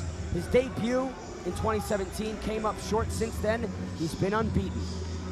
You know, that's the new generation of MMA. Back in the day, especially the early UFCs, we watched stylistic clashes. You know, it was jiu-jitsu versus boxing. We saw sumo wrestling versus karate. We saw specialists. Nowadays, you have to be well-rounded, and these generations coming up are going to be doing MMA from the beginning, from 5 years old, and we're going to see more advancements in the game, high-level fighters, and we're getting to see some of them today. We see in our Burger King tail of the tape representing Medellin is Juan El Patron Trujillo, and representing Fusagasugá is Israel Diaz. I've been very impressed with El Patron. He taught himself English, speaks very well. Mi nombre es Juan José Trujillo, alias El Patrón. Siento que tiene miedo, quiere poner un acto, está aquí tratando de mirarme feo, tratando de hacer un actico, pero yo sé que lo que está es nervioso. Yo lo voy a finalizar en el primer round, de la cualquier manera, lo noqueo, lo finalizo con una sumisión. Que quiero esa energía hoy mismo aquí en el octágono. Quiero que esa energía que me está dando en el pesaje me la dé aquí arriba.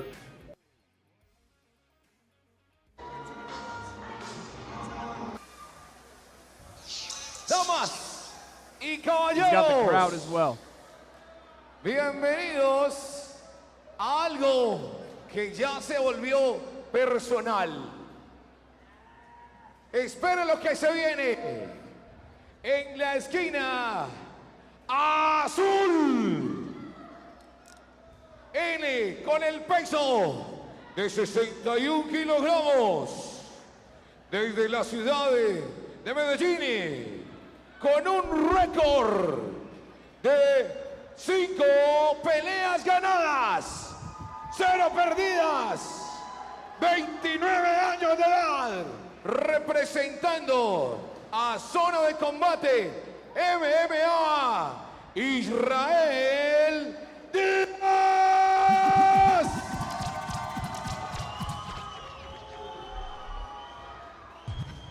Y en la esquina roja, Next time. con 61 kilogramos, 24 años de edad, un récord de 2 peleas ganadas, 0 perdidas, representando a MMA Colombia de la ciudad de Medellín, Juan el Patrón Trujillo.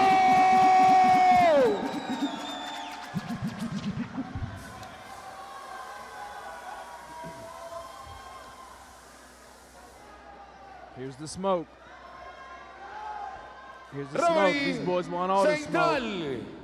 El Chiqui Miranda. Juan Carlos Miranda, the referee here. He is a Look at flyweight. this. These boys can't wait to get at each other. I freaking love it. Some bad blood from Israel Diaz. Juan Trujillo just dialed in. No dejen nada a los jueces y escúchenme todo el tiempo, caballeros. ¿Ok? ¿Estamos listos? Choquen guantes si desean. The commentators in our booth and in the Latin booth next to us, we're ready, yo. We're all rubbing our hands together. We're excited. The crowd's excited. People are on their feet. Massive moment.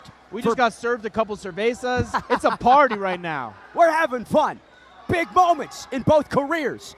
Juan Trujillo and Israel Diaz. Diaz opens up with a jumping front kick. El Patron takes the center. Good leg kick by Trujillo. Switching stances is El Patron. Big kick. Oh, big connection by Diaz. Trujillo momentarily backed up. Oh. Sticks him with the right hand. Diaz, being the slightly larger guy, now having some athletic success in the clinch. Oh, wow. Muscled him to the ground. Diaz initiated the takedown, and Trujillo finished it. Juan Trujillo is not a guy you want to be messing around with on the ground. Hooks in for El Patron. I believe El Patron predicted a Mataleao finish, which is the lion killer again. That's the rear naked choke. He's in position to do so. Body triangle for El Patron. 6 first-round stoppages. He's got a lot of time on the ground to work here. Absolutely. Thought he was transitioning him out back to the back, keeping good, strong legs in there. Juan Trujillo is a guy who has limitless potential. Back to the body lock. Loving the transitions from Trujillo. And that body lock is certainly not comfortable. No, and you know what? It's more, as the guy doing it, it's more comfortable for your legs. Because when you have the hooks are very strong and very important, but you have to put a lot of stress on your hamstrings to maintain. Here, you just kind of lock it up and you're good. Israel Diaz. We got more smoke going off in the cage. Diaz fireworks. Is in deep waters with El Patron. Juan Trujillo, rear naked choke by BN. It's over. 7 first-round finishes for Juan Trujillo. Kid called in. He want more. El Patron pours out a submission victory over the unbeaten Israel Diaz. Bad blood in the books for El Patron. What a victory over his toughest task to date. Juan Trujillo is a hero in Medellin.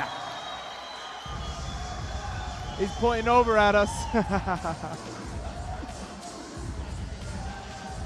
Kid's a star. Looked absolutely flawless. Once again climbing the cage, unblemished as a professional. I love it, giving roses to his coach, the people who are there behind the scenes working with him. You see him finish the choke as the smoke is flying. You know, we talked about that rear naked choke earlier, hiding it behind the head. Trujillo must have been listening. Yeah, must have been, man. Hey, beautiful stuff. And he wanted more, man. I'm impressed with this kid. You know, I've never seen Juan Trujillo in a fight where there was that much bad blood. Didn't get in his head at all. Stayed composed, knew what the assignment was, and got it done. He fed off that energy. He's feeding off it now, and it's nice to see him giving flowers to his people. He's not just thinking about himself right now. He's thinking about his team, the people who've been grinding with him, putting in work with him. Look at him. He's giving all respect. I hope he gives respect to his opponent in the end, too, and they can dap up and, make friends. A little bit of a billionaire strut right there from Patron. Yeah. That guy could be the next big thing. Absolutely. I'm a fan of Trujillo for sure. Combate. 10º combate. Ganador al minuto 49 segundos. Primer round por Mataleone. Esquina roja. 9 wins in a row for El Patron. Juan Trujillo. Cheeky Miranda separating the two men. Seems like the bad blood will not be settled. Kind of tough to see, but we need to know, I think, more about it. Who started what? Who said what? You know, they seemed. It didn't seem this intense at the weigh-ins, at the stare-downs. Things fizzle though. Things fizzle. These are two men who want it all. And here we go, Alejandra Lara making her way to the cage to interview the winner.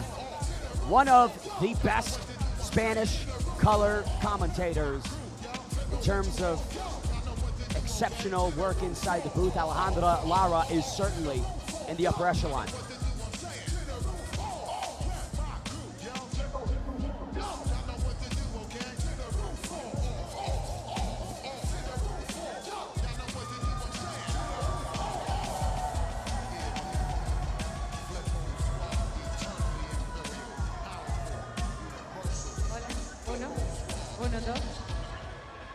Uno, dos. Patrón. Excelente pelea esta noche. ¿A quién quieres agradecer esta victoria? Bueno, primero que todo, esta entrevista va a ser un poco bilingüe, entonces discúlpeme para los que no entienden el inglés. So first of all, I want to hear, who the fuck ain't here for me now? Scream, let's go! Okay. Hey, no, primero que todo, quiero agradecerle a mi equipo, a mi esquina, al señor que ustedes vieron allá arriba, Michael Toro, agradeciéndole más porque usted ha creído en mí. Cuando yo empecé este deporte decía que yo no iba a lograr nada, que yo era solo un flaquito, que yo era una persona que no iba a lograr nada, solo era un agrandado. Ese señor creyó en mí, ese señor ha estado en mí en todos los pasos que yo he dado. Entonces, lo quiero agradecer de corazón a él y a Damián Martínez y a toda la gente de MMA Colombia. A mi esposa, la mejor mujer que existe en este puto mundo, la mujer más hermosa que existe, y gracias a ella es que yo estoy aquí, a mi familia, que por fin los puedo tener a todos juntos en mis peleas profesionales. Quiero agradecerle a mi papá, que gracias a él soy el hombre que yo soy hoy, y todo se lo debo a él, gracias a mi papá. Y nada, quiero agradecerle a todo el mundo, gracias, ya me están echando, los amo, chao, gracias.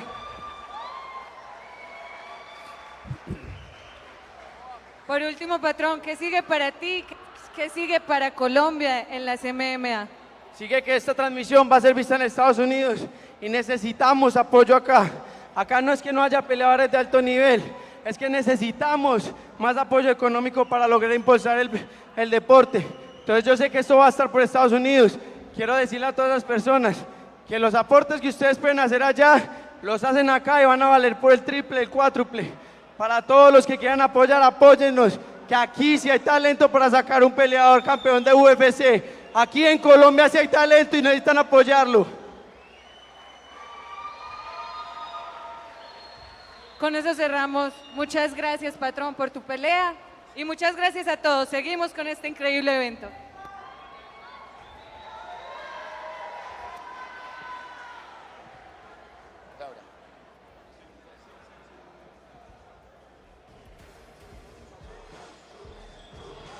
Congratulations, congratulations. Hey, you called it in the What beginning. an unbelievable you said you were going to get the performance by Mataleao. Juan. You said you were going to get the rear naked choke. You came in here with style.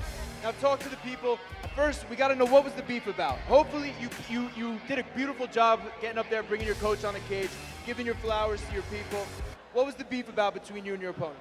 Maybe you can explain to me, because I don't know what the fuck happened with that guy.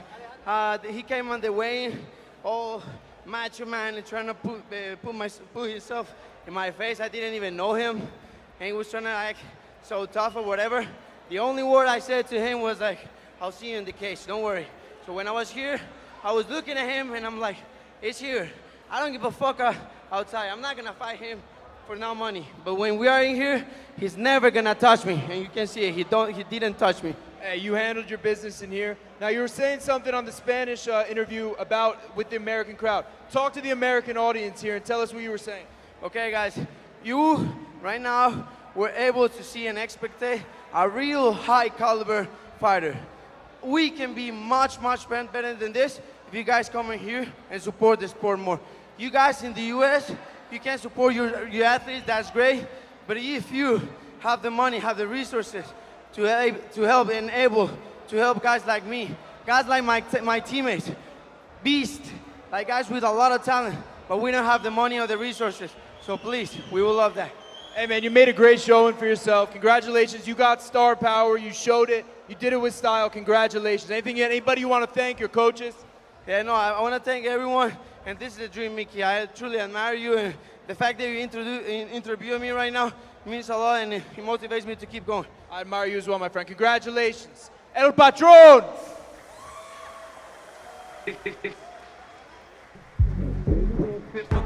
Like this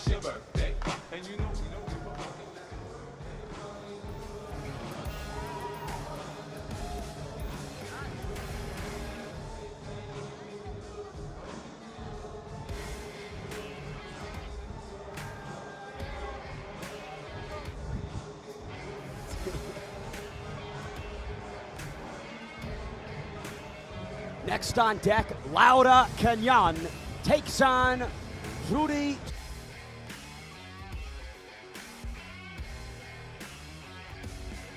¿Qué tal? Mi nombre es Rudy Soca, soy peleadora de MMA. Pues todo lo mejor, daré todo lo mejor de mí y espero tener una victoria con sumisión. Pues que nunca se rindan a pesar de todos los obstáculos que puedan atravesar en el camino, siempre tengan en sí su enfoque a la meta que quieren llegar.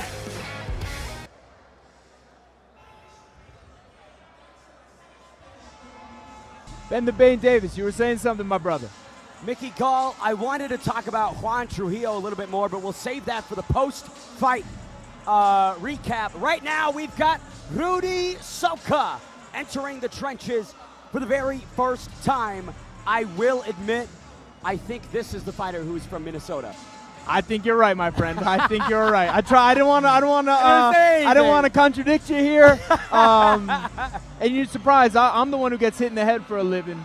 But you know what I mean? I have my shit straight this time. I take headshots my own way. Here's Rudy Soca. She's been a lawyer for 4 months. She said that outside of her day job as a lawyer and her hobby in mixed martial arts, she doesn't have much time. This is it. These are her interests. Yes, and she grew up in Minnesota. Yes. She grew up in Minnesota, so we got a little bit of a gringo here, like us.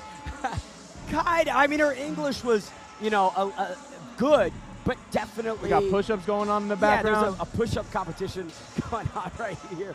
Chaos in Medellin. I love it. I love it. You know, we could touch on Trujillo a little more. I was very impressed with him. I think he put on a show. You know, reach out to the American audience. You know, I think how can you not get behind a guy like that? Absolutely. You know what I mean? He came out there, did his thing. I was impressed. I'm happy my first cage interview got to be with him. There you go. Amen. Rudy Soca, no amateur experience is known. She's entering the cage as a professional for the very first time. The debut of the Minnesotan is here.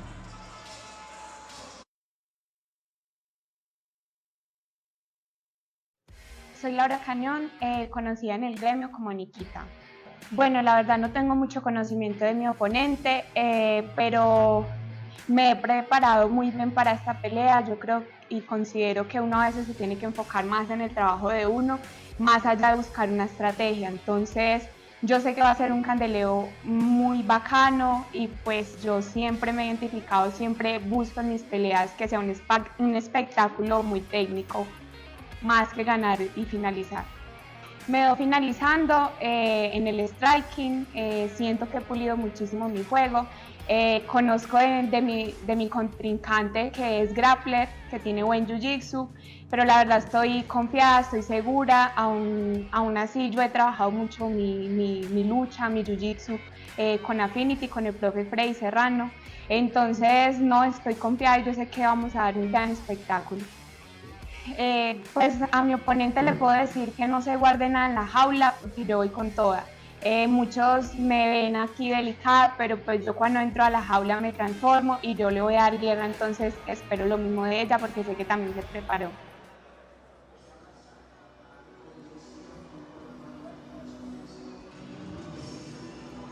In terms of hype and highly touted individuals, they don't get higher than Laura Cañón. This 25-year-old is regarded as the 43rd best Latin American female out of 538. And I think that's probably pretty mild, pretty humble praise. This girl is another one. She's got star power. She's undefeated. She's won all her fights with style. Look at her. She's doing her thing out there. Yeah, she's shaking the hips, dancing a little bit, staying loose. And yeah, she hasn't tasted defeat, and she does not intend to. Charisma without bounds from Laura Cañón. She's riding a 6-fight win streak between her pro and amateur career. Made the pro debut earlier this year in March. Found a first-round TKO over Emilce Serrano. Looked absolutely flawless in that fight. We take it to the Burger King tail of the tape. Laura Cañón representing Medellin.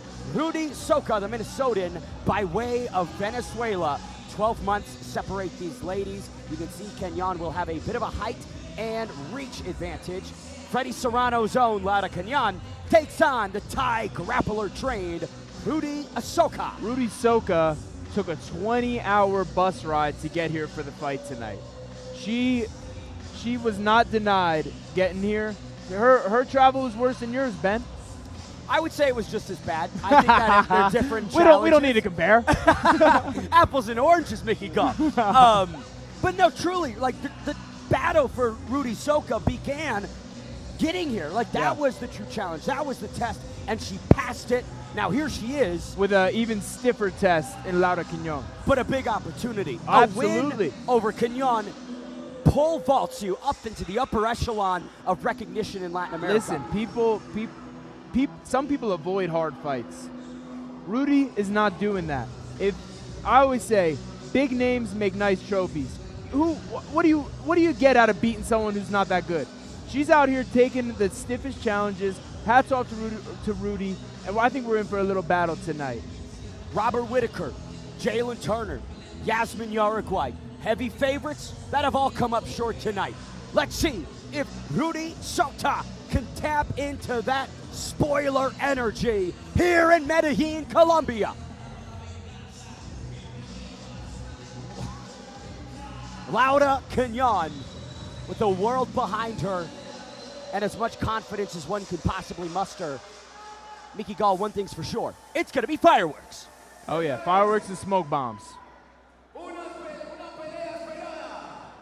Esta noche, dos superfuerzas que esta noche en esta velada se encuentran en la esquina azul con un peso de 61 kilogramos, 25 años, un récord de una pelea ganada, 0 perdidas, desde la ciudad de Bogotá, representando al equipo Serrano, nada más y nada menos que Laura Cañón Nikita.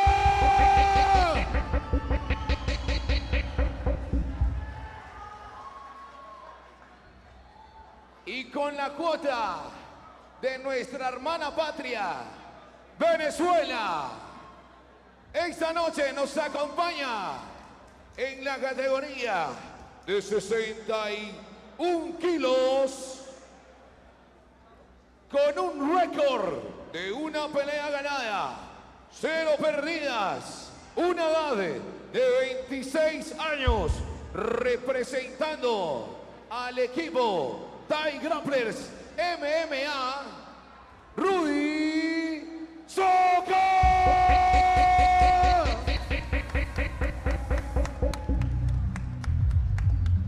Nada más y nada menos que nuestro referee central, el Chiqui Miranda. Juan Carlos Moreno once again gets the assignment. Bueno, señoritas, ya saben las reglas.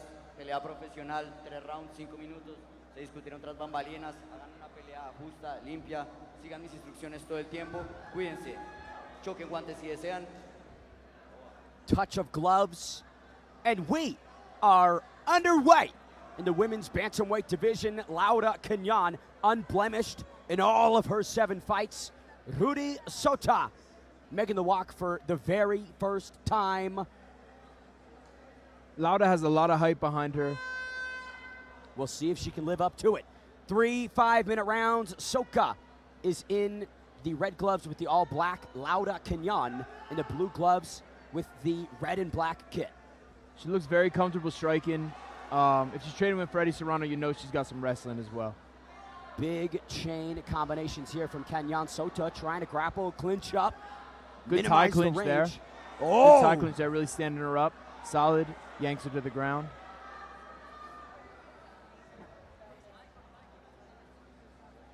Four minutes, 20 seconds remain, but already you can see the strength of Laura Cañón and the talent that she has. Wouldn't mind a camera change. I know, let's get another angle in here, folks. We got two people on the cage. Ooh, Nice leg Oh. kick. There Nice it uppercut. And she's moving well, man. She's circling. She's playing the matador, sticking and moving. Good framing of the head as well.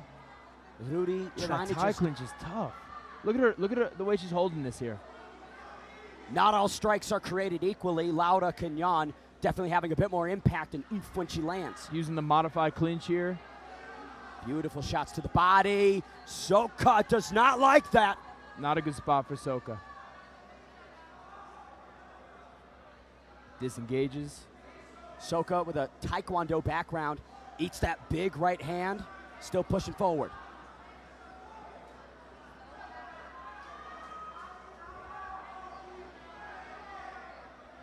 Laura Cañón, 4 finishes, 2 knockouts, 2 subs, 3 in the first round, 1 in the second. But she's gone to the scorecard, so in terms of cardio, she's passed that test. Now, with that body triangle semi-locked in, Mickey. Yeah, you know, Soka missed an opportunity there, and she's getting it now. She's ending up on top. I was going to say if she moved her hips to the right, it was a little bit of a sloppy back take by Laura, and she did a great job of getting up, disengaging from that. Rudy Soka. You know, I'm going to be honest. Laura looks a little tired. Both girls seemingly a little tired. But Laura may have expected a quicker finish than this. She might be surprised that Rudy's still being in here. Interesting takedown right there by Laura Cañón. Rudy on the back. You know, we think about American films with the name Rudy, that I think was a football film, underdog story. Rudy Soka in that same position. You know who hates that movie? Joe Montana. He was on that team. He's like, yeah, nah. Beautiful work by Rudy, not accepting the position, riding with it, scrambling, trying to end up on top, but Laura shutting it down, Mickey. Yeah, we have almost a body triangle. It's not quite in the crook of the knee, and the leg is in the middle. Still establishing position, but Laura is in a great position. Massive elbow to the right side of the head. Rudy trying to kick up, but just a really disadvantageous spot. 90 seconds remain in round number 1. See, at least she's bucking. She's got to keep bucking, because when she bucks, buck. She got to go. She can't see how her arms come forward and she strikes the ground. She's not, yeah. El Cheeky Miranda steps in, waves it up. First round knockout. Busted her open and called the fight. Laura Cañón extends the win streak to 7 overall with a 100% finishing rate as a professional. 2 first-round stoppages, 2 victories. She's definitely a star. O el décimo primera versión. Ganadora a los 3 minutos 39 segundos del primer round. No, técnico, KO técnico. En la esquina azul. Laura Cañón. Nikita. It sounds like a lot of words to say, and your winner by first round TKO, Laura Cañón. However, Spanish is a beautiful. Entonces, gracias por apoyar. Muchos conocen mi proceso, saben que me esfuerzo demasiado, trabajo para ser mejor que ayer y eso lo estoy haciendo y la suma de todo ese trabajo se va viendo en resultados futuros. Entonces, yo sé que cada día voy sumando, voy mejorando mi versión y pues si ahora lo estoy haciendo bien, yo sé que en un futuro lo voy a hacer mejor. A ellos. Yo siempre motivo más que todo a las chicas, a las mujeres. Estamos en una era de empoderamiento, pero quiero que sea un empoderamiento real, que reflexionemos, que no pensemos en pisotear al género masculino, sino pensemos en crecer nosotros día a día. Entonces, mi invitación es que todas esas hermosas chicas entrenen, de pronto no de forma competitiva, pero somos vulnerables ante el peligro, ante la inseguridad de nuestras ciudades. Entonces entrenen y verá que eso sí les va a dar un empoderamiento real. Muchas gracias, Laura. Gracias. Por último, no me puedo ir sin darle un agradecimiento muy especial a mi familia, a uno de mis hermanos que por primera vez me vino a ver pelear, y sobre todo a mi equipo, a mi coach Serrano, por su paciencia, por su trabajo, a mi profe Daniel Bernaza, que está confiando en mi proceso y yo sé que con él voy a evolucionar mucho mi striking. Y sin menos, agradecimiento a mi profe Charlie, que hoy compitió en Jiu-Jitsu. Él sabe que yo lo admiro y lo aprecio mucho, entonces yo sé que algún día le voy a dar una victoria por sumisión gracias a él. Muchas gracias. Laura Cañón with an unbelievable performance here, getting that first round. This girl's talented, man. This girl's talented. I think sky's the limit. As you said, no ceilings. The action rolls on with Francisco Hernandez. Hey, look what we got here.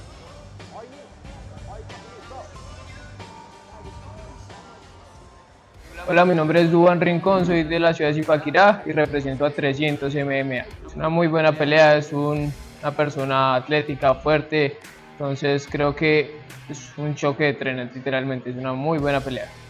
Tengo varias capacidades, tanto en striking, tanto en lucha como en grappling, me defiendo bien, sea como sea, encontraré la victoria. Nada, vamos a hacerlo, vamos a pelear. Que todo salga de la mejor manera y vamos a dar un espectáculo. ¡Os!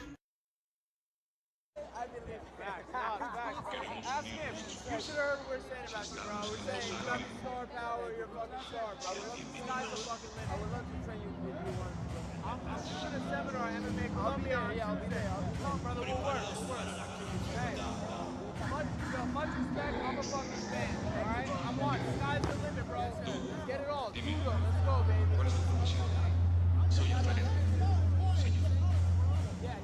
¿Y tú, arcadiano? ¿Cuál es tu profesión? Escultor, señor. ¿Y tú, carpintero?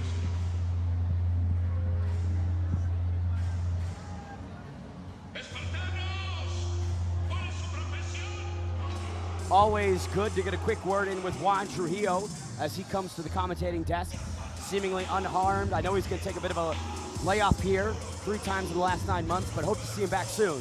Talking about who's back, it's Juan Rincón, one of the most fearsome individuals that we have. Juan Rincón's reputation certainly speaks for itself. Rincón 6-2 overall, coming off of a massive first-round submission of Zamir Catano in March of this year. He takes on young upstart Francisco Hernandez. The 300 MMA trained Rincón looked exceptional last time out. I expect him to look even better, Mickey. Yeah, man, Francisco Hernandez representing MMA Colombia, where El Patron, Mr. Trujillo himself, will be at my seminar on Tuesday. Come the heck out. We're going to have some fun. If you're listening to this from Medellin, beautiful Medellin with the hermosa montanas, come on out. I will say, Luis Rincón, in terms of branding, somewhat confused because we were calling him Luis Rincón last event. Now it's Juan Rincón. I'd love to stick to one name. Yeah. Maybe we got to give him our own. Maybe. What do you think? I mean, you've seen this kid fight a bunch. What do you think? Tell me about his style. If I were going to give Luis Juan Rincón a nickname, putting you on the spot, my brother. Putting you on the spot. But I think I've got faith in you. It'd be the Cobra. The Cobra. Mi nombre es Francisco Hernández de la Academia MMA Colombia, de acá en Medellín. Es un peleador fuerte, es un peleador aguerrido. Yo sé que vamos a tener un excelente evento mañana, una excelente pelea. Me acerca a mi oponente, mucho respeto, yo sé que es un buen oponente, sé que es una buena pelea, también sé que lo puedo finalizar sin ningún problema. Por nocaut. Yo odio ir a los jueces, yo no soy un peleador que vaya a los jueces. Hagan esa pelea por nocaut. Soy muy paciente, puedo buscar el nocaut en el primer, el segundo, el tercer round, no importa, pero no vamos a ir a los jueces. Para mi oponente, gracias por correr la pelea, por asumir este reto. Y para todos los fans, esperen una excelente pelea hoy, vamos con toda.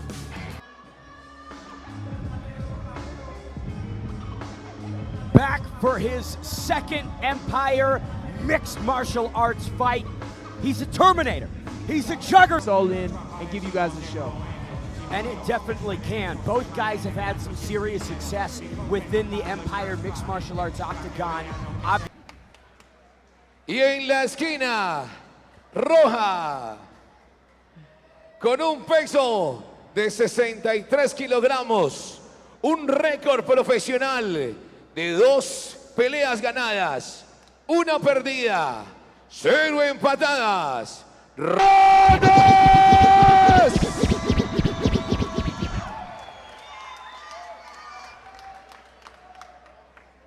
Nuestro referee central, el Chiqui Miranda.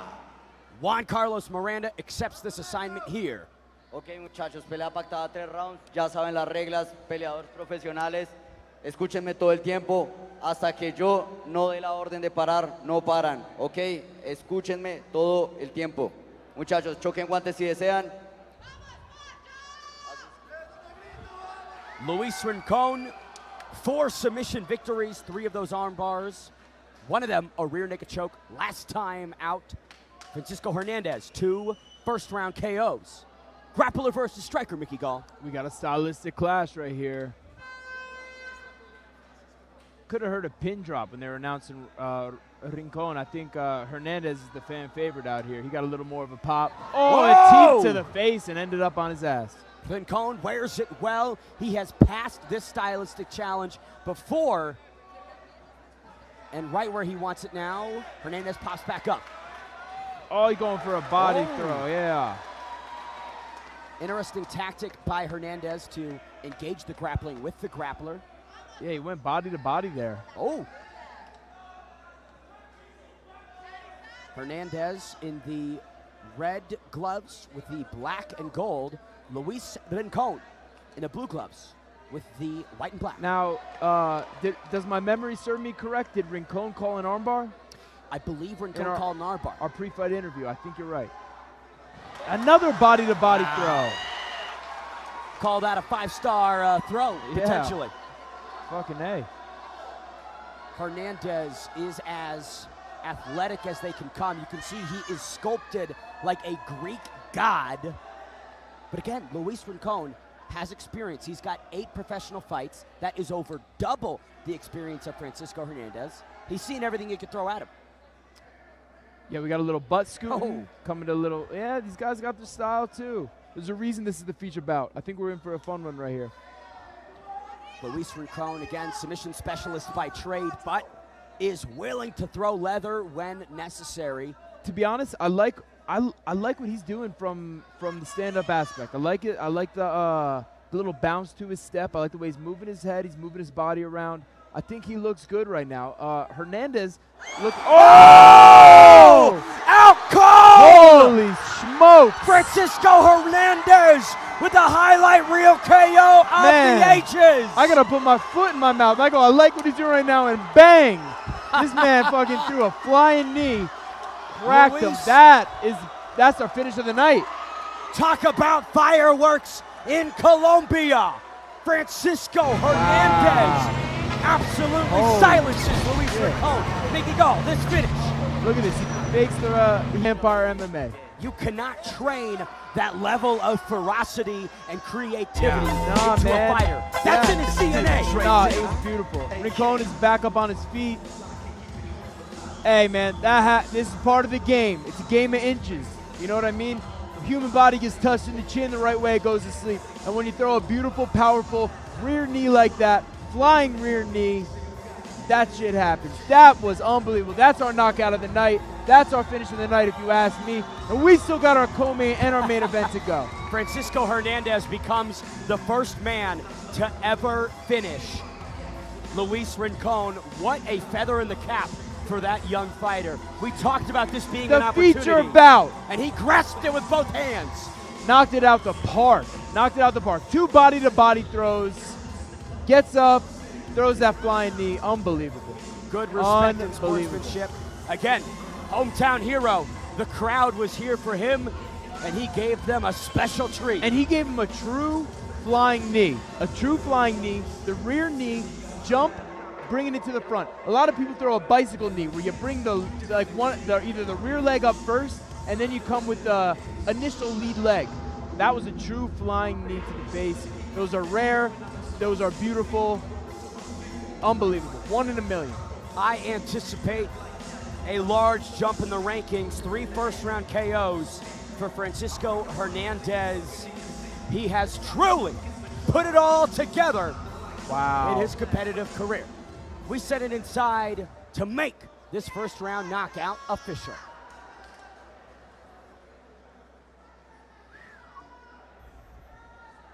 That's wild.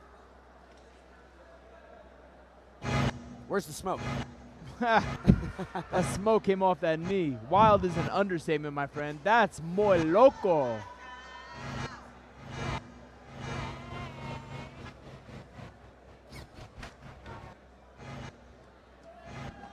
Calling for Alejandra Lara to go interview the winner. Which begs the question, where is Rob? Rob alert. I know, Rob. We got to get a Rob check. We need a an air tag on him. We need like a GPS on him. Yeah, we need like a Rob signal, like Batman. You're the Bane. Yeah, we need a Rob signal, like a bat signal. We should microchip him. Yeah, you're right. Let's just pop a chip on him. Exactly. Throw it on that necklace. Go along with the beautiful blue suit he's wearing. En nuestro combate número 12, ganador al minuto con 51 segundos en el primer round por un knockout. Esquina roja. Done in one. Hernández. Francisco Hernandez. Es la segunda vez que te tenemos dentro de la jaula de Empire, ambas veces ganando de una manera muy contundente. ¿A qué se debe esto? ¿A qué se debe que cuando salgas nos des un espectáculo como este que acabamos de ver? A mi equipo, a mi dedicación, a mi familia, todos los que me apoyan todos los días. Eso es un sacrificio de todos, de Michael que viene de la ceja nada más a entrenarnos, de mi equipo que me ayuda, que se presta para hacer sparring conmigo. Todos somos un equipo del hijo de puta. ¿Qué crees que se necesita para que nosotros los colombianos estemos representando en otras partes para pelear en grandes ligas? ¿Qué sigue? Chicos, apoyo, patrocinio a nosotros los peleadores. A nosotros nos pagan poco por estar aquí. O sea, nosotros no podemos dedicarnos solo a esto. Pero si nos patrocinan, yo sé que la podemos romper aquí y a nivel mundial. Yo estoy seguro que sí. La podemos romper en todo el mundo. Faltan 2 peleas todavía. 2 compañeros míos que nivel volado también, de otro planeta. ¿Qué esperamos de Colombia en el futuro? ¿Qué esperamos? ¿Tú qué esperas? ¿Dónde esperas verte después de salir de aquí? Como todos los peleadores de MMA, yo quiero ir rumbo a la UFC. Estoy seguro que yo nací para ser un campeón mundial. Yo no nací para menos, yo soy un campeón mundial. Muchas gracias, Pacho.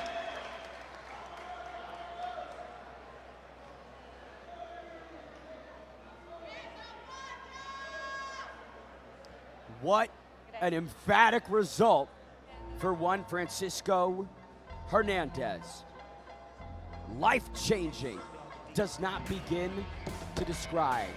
We move on to our co-main event of the evening, our bantamweight title fight with El Lobo Ronald Vázquez and Jhon Tacha Rodriguez, 2 of the top smaller weight class fighters south of the states. Jhon Tacha Rodriguez already tapped potentially by the UFC. Ronald Vázquez on the heels of an emphatic stoppage over Juan Carlos Miranda in March. We'll see if we can replicate that against the monster that is Jhon Tacha Rodriguez.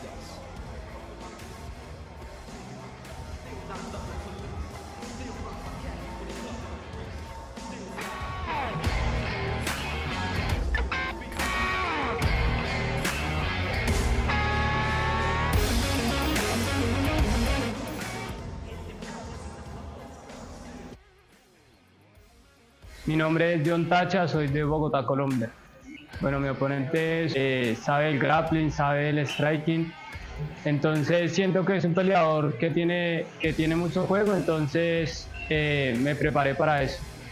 Quiero buscar finalizar en cualquier ámbito de la pelea. Me siento con el poder de finalizar arriba para poder también finalizar abajo, entonces he trabajado para poder acabar esta pelea. Nada, él sabe que mucho aprecio, que los dos no nos quedemos con nada y demos un gran espectáculo a toda la gente que nos vaya a ver.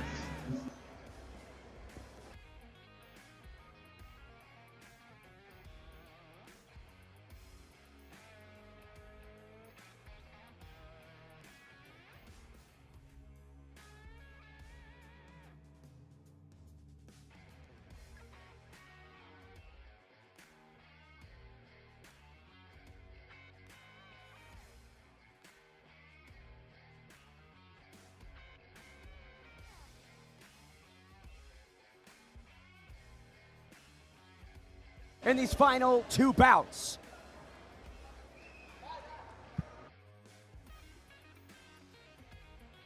Hola, ¿cómo están? Soy el Lobo Vázquez de aquí de Medellín. No, él sabe que mucho aprecio, que los aprecio mucho, mucho, mucho y creo que por eso, más que todo por eso y por muchas cosas más, que estaba buscando esa pelea hace mucho tiempo, creo que va a ser una guerra.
patadas, representando a la Academia MMA Colombia, Ronald El Lobo Vázquez.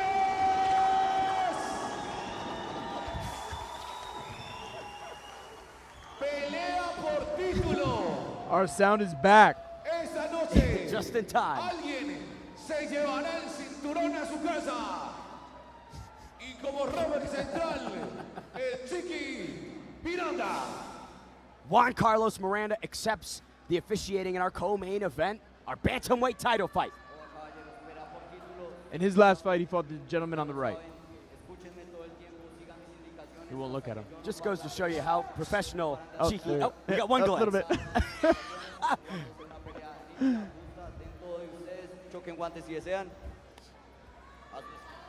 The hunter becomes the hunted with El Lobo Ronald Vázquez, arguably our flyweight champion, moving up to 135 for a bantamweight throne opportunity. However, in front of him, he faces the greatest challenge that any bantamweight could face in Colombia. Jhon Rodriguez, 5 5-minute rounds to decide our 135-pound champ. Jhon stand switch, touching the body. Again, the boxing of Vázquez has gained so much over the last 2 years. Inside the pocket, he's a force to be reckoned with.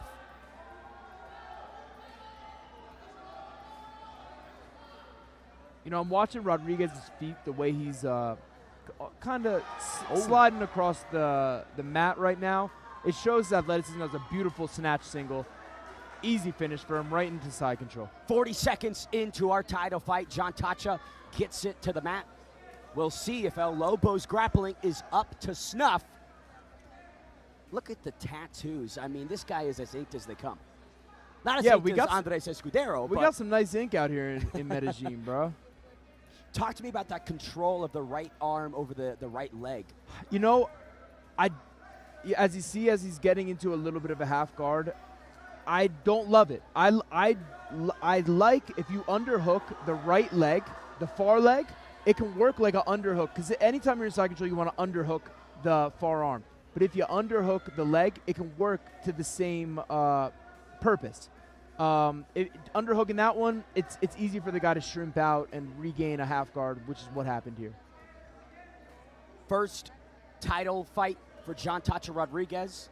Second Empire title fight for Ronald Vázquez. He's been in these trenches before. He's looking for a little Kimura here. Hard to do from side control. You can roll someone here. Good job stomping down on that arm with the knee and clearing that from Rodriguez. One must consider the additional pressure on Jhon. Again, UFC opportunity hangs in the balance with an impressive victory here.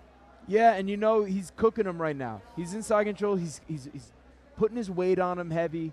You can see the way he's on his toes here, not putting too much of the weight on the ground, putting it on, levying it all on his opponent. And that's a great way to cook someone, tire them out, secure your position, be safe on top, not get swept, rolled, you know, stay in control here, and that's what he's doing. We got a 5-round fight here.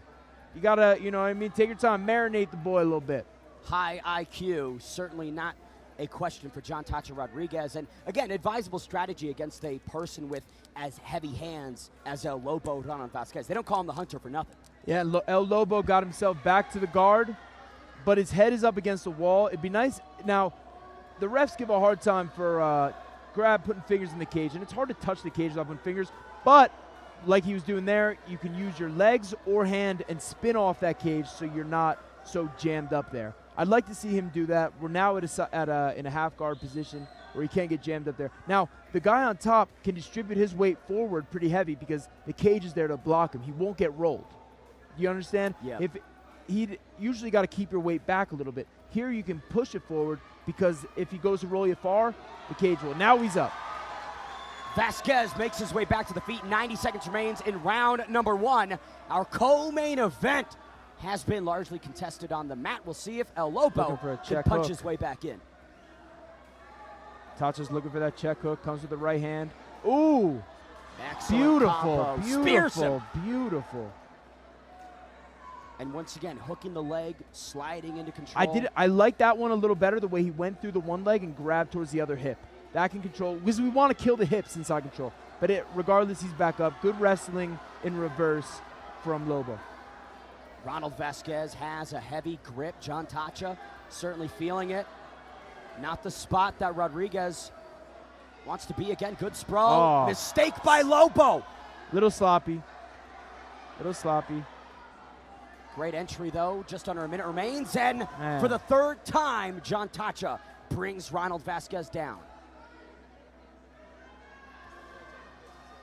I gotta mention how unique it is to have Juan Carlos Miranda, the prior opponent of Ronald Vázquez, here officiating. You're absolutely right. I can't think of another case where the fighter's last opponent was the ref that is officiating.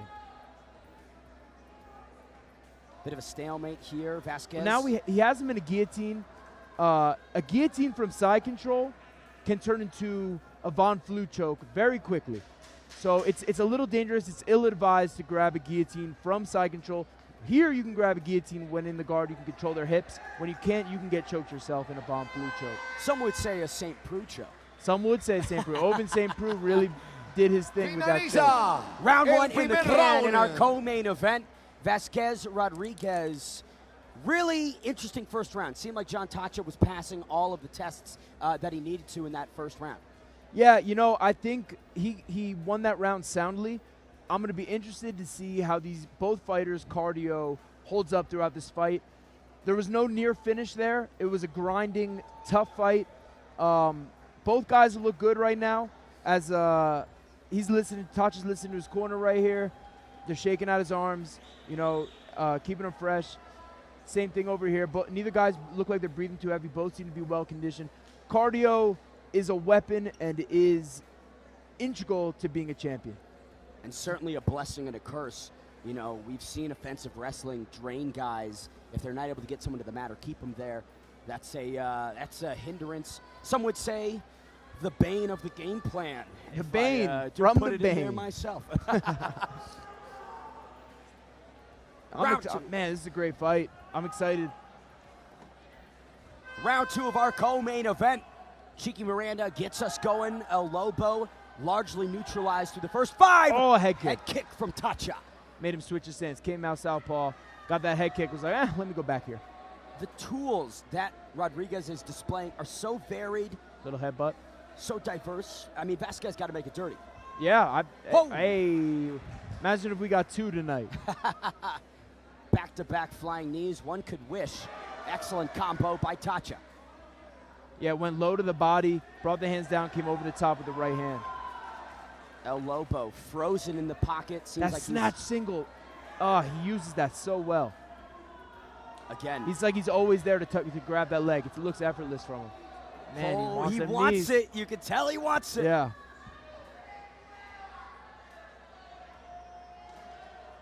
Nice jab. Another nice jab. All aspects of combat sports have been near perfected by Jhon Tacha. Countless hours. But again, the same can be said for Ronald Vázquez as he lands with a good strike. Yo, Lobo's a dog, man. He's right there for it. He's in there. He's hungry. Telegraph that one. Takedown. But pushed him against the cage. Has the hands locked briefly. Good defense by El Lobo. Little front headlock position. You can get a lot of pressure here up against the cage. We talk in that first round about about 10-finger choke looking for.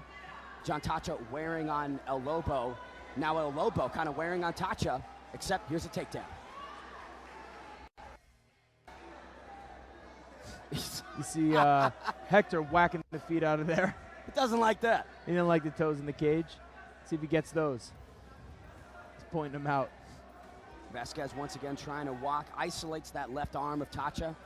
Beautiful knee to the body, though, from Rodriguez. 3 minutes remain in round number 2. Mickey Gall, what does each guy need to do here? From right in this position, they're in a little bit of an in-between spot. He's got the cage here where he can try and make turbulence, try and make something happen, change the position. He needs to Tacha on top needs to establish position. He's not in a now he's getting towards side control. The knee is still in the way. If he could pass the knee completely, it's a little bit of a, not a scramble per se, but a little just not an established position from either guy. Chess match from both gentlemen. We'll see who is a bit more tactical. Seems like Jhon Tacha popping out. Yep, now he's getting to the ground and pound. 2 minutes remain in round number 2. I would like to see Lobo frame. The way he's kind of hugging over the head, draping his arm over the head, no bueno. If he frames, he's going to make space. It's hard against the cage, though, and that's why he's getting shelled on, getting shots rained down on him right now. Heavy artillery from Jhon Tacha. Those elbows do not feel good. And he was happy to go back into the full guard here. He's got his head jammed up against the cage. He can land his shots and continue his onslaught here. And you talk about head positioning. Jhon Tacha, really well coordinated in that top position, just jamming the forehead under the chin. You see the way he just turned to put his head back on the cage? Beautiful work. Elbow to the body, don't see that too often. Nah, those add up, though. I love the diversity of strikes seen here. It seemed grapevining a little bit from the bottom to try and take his hips away, but it's really not enough. Tacha seems comfortable to just stay there, drop his hips in, and continue to rain shots. Now feet on the hips for Vázquez. Got to think he's in a world of questions and skepticism right now of what he needs to do. Yeah, he needs to get those feet in the hips, explode out, push away, but the hip pressure from Tacha on top is strong. Just under a minute remains in round number 2 of 5 potentially for our Bantamweight title. Once again, tonight's fight's brought to you by Burger King and Deep Bets. If you need something to eat and you need some guidance on where to lay the pennies, make sure to look into both respectively. Once again, beautiful elbow by Jhon Tacha, just suffocating El Lobo. Now, both these positions can be taxing to either guy. Tacha on top has to drive his hips forward to keep him there. That's where his strain comes from. And Lobo on the bottom, his neck pressed up against the cage, constricts your breathing, jams you up a little bit. And now he's making space, got his head off the cage. Excellent. I'd like to see him work those feet in, get a knee shield, feet in the hips or a knee shield, bring his shin across the body to create some space, and we'll try to work back to his feet. Round's over now. We'll see if they make adjustments going into the third. Through 10 minutes, El Lobo Ronald Vázquez has been somewhat rendered weaponless. El segundo round. Beautiful ground and pound here. Head stuck up against the cage. Another elbow. Nice little short elbow there. Seems like a death by 1,000 cuts approach with Jhon Tacha. Absolutely, yeah. He's staying in control. It's all Tacha. Tacha's up 2 rounds right now. Beautiful wrestling. That quick snatch single he does. He connects from very far out. It was actually a technique I learned from Faraz Sahabi, where you can, especially like a long-arm individual like Tacha, you can grab that leg. All you need to do is change levels, reach your arms far. You go suck that leg in and create a takedown. Round 3 of 5, if we go to it, in our Bantamweight title fight, co-main event. Lobo's corner was a little animated there. They're trying to get their fighter going. They know one more round like that and he's got to get a finish. One more round he ends up on his back for the majority. He needs a finish in the 4th or 5th. So they want him to win this round. Pressure is on for El Lobo. He eats a big shot there at the beginning of round 3. Jhon Tacha goes for the flying knee, dips into a takedown and gets it. Just excellent control. This is a master class in positional dominance, Mickey. Absolutely, yeah. His wrestling is amazing. He's using the cage well.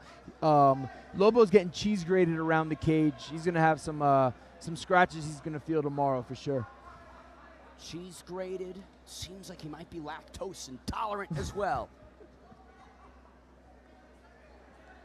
He keeps going back to the wall walking, putting his feet on the fence. Is that a positive, constructive move for him? You mean like how when Hector was knocking his toes out of the cage? Is that what you're talking about? Well, outside of that instance. No, but I mean, yeah, if he can frame against the cage and turn position, because when he's jammed up against there, it's tough for him. Not only does he have a person in front of him, now he has a barrier behind him. He's stuck. He's squished against it. Plus, Tacha's pressure is immense right now. He's looking to get back into a half guard. If he can get into full guard, I'd like to see him frame, spin himself off the cage, and get going. But here, look, he's not in a good spot. He's getting his body draped. Tacha's body's draped across him, and, you know, it's tough. As heavy as nice down elbow. A bag of bricks is Jhon Tacha Rodriguez. His last fight out was a third-round TKO. We'll see if he can replicate that success. Either way, it has been one-way traffic for the prodigy, Jhon Tacha Rodriguez. If you're in Jhon Tacha's corner, is there anything that you want him to add or do differently, or maybe? You know, I'd like to see more of this. The half guard, some people prefer a half guard from a control standpoint to a mount, because a good opponent on the bottom will keep that buck. You can step up one of your legs, put your foot on the ground, have your knee up, almost like taking a knee, and you can throw devastating strikes from there while keeping them kind of stuck with their own legs, grabbing you in a half guard. I wouldn't mind seeing a little bit of that. I think that could create more ground and pound. Beautiful elbow. Devastation is this young man's middle name. Jhon Tacha Rodriguez, built for destruction. Those elbows keep finding a target, not just split them open. Blood pouring from the skull of El Lobo, Ronald Vázquez. Another one. Ooh, these elbows are nasty. Juan Carlos Miranda taking a close look. See if he can get back to full guard. He can. He's really got to spin off the cage. If he took his left arm to the cage and shrimped to force his head to the right, he can give himself a little bit of breathing room here where he's not so squashed. Call Ronald Vázquez Michelangelo, because he is painting this cage with his blood. He's a dog, though.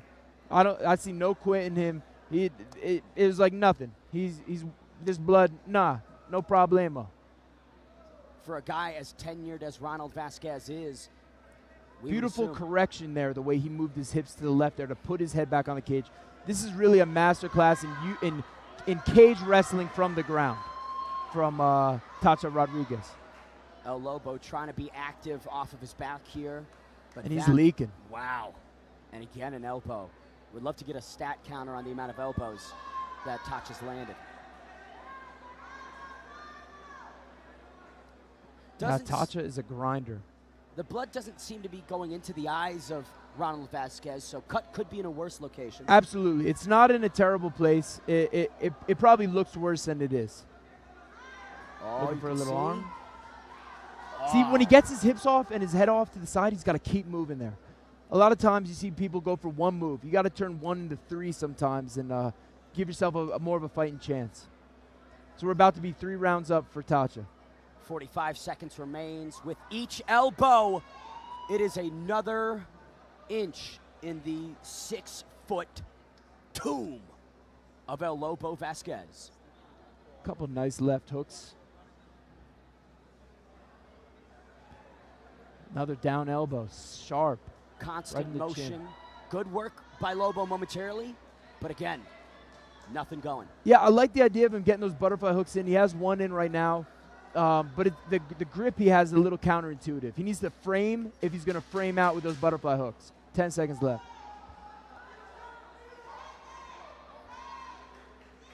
We head to the championship rounds in our co-main event.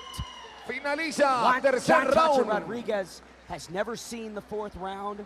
We'll see how he reacts to it. By all accounts, cool, calm, and collected. Mickey Gall, the highlights. It's really been a masterclass of ground control and grounded cage wrestling from Tacha. These elbows, he's patient, and when he throws them, they count. Lot of crimson on that gray canvas. The sweepers finally have We got something to sweep. the doctor taking a look at Lobo here, checking out that cut. Like we said, it seems to be in a good place, so I don't envision there being any issue here. Final 10 minutes remains. if you're in Ronald Vázquez's position, what is imperative to do now? You need footwork. You need to stop the takedown. Knowing that they're fighting such a high caliber wrestler, that must have been a part of their training camp. That needs to be employed now. Jhon Tacha getting worked out here. And you know what else I would do? When you know someone wants to change level and come low to you, instead of throwing headhunting, throwing punches to the face, throw your jabs and your straights to the chest. Because if their level is going to change, if they're going to drop down, that's going to become where their head is. So you put them at the chest, you kind of stand them up a little bit. And then, yeah, if you can work an uppercut in there, time out him, look at him pumping up the crowd. Kid's a dog. Lobo's a dog. There is a reason he is known as the Hunter. Juan Carlos Miranda, desperate for action. He is beckoning everybody out of the cage. Get out. Out, everybody. Good for him. That's what I like from the ref. Jhon Tacha Rodriguez with a couple deep breaths in between rounds, but he has been firmly in the driver's seat. We'll see if Ronald Vázquez can muster up some success here. Round number 4. Big shot by Tacha.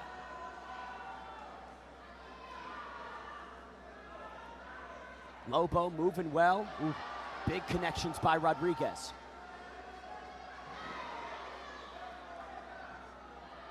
Nice counters. Good stick with the jab.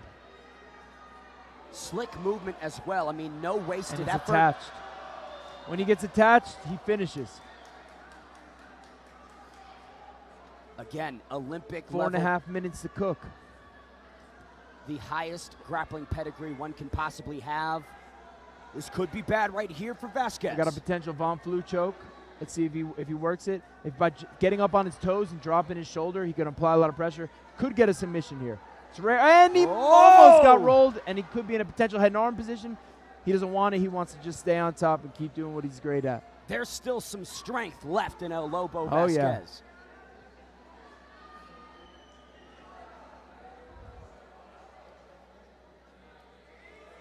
Again, Jhon Tacha Rodriguez training under Freddie Serrano. We have sung his praises all night long. He is regarded as the 35th best bantamweight in Latin America. That's out of 755 athletes. With a win here, one would imagine that a Contender Series shot might be in the wings for one Jhon Tacha. Yeah, Tacha's got great hips too. The way he's navigating these positions. It's not that Lobo's not throwing up smoke and giving himself to deal with. He's just dealing with it so effectively that it's making it look ineffectual. It is a tsunami of movement, of hammer fists, of elbows, just a constant work rate through 20 minutes. You gotta be in awe of the gas tank of one Jhon Tacha Rodriguez. Yeah, now he's getting up, putting his hips in, driving a little more. He can get stronger ground and pound here and potentially pass, if he chooses so. He also can stay in the guard and keep working the way he's doing. I think he's gonna keep getting up like this until he gets him against the cage. Because for Lobo to alleviate this pressure, he has to slide backwards. So I would imagine Tacha to move to his left.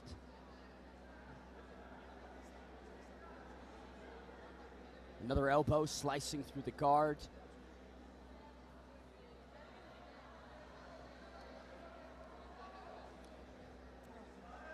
In terms of the hands on the sides of the head, I feel most would advise right the biceps, but Tacha's controlling the skull. You know, you are in a potential armbar triangle position.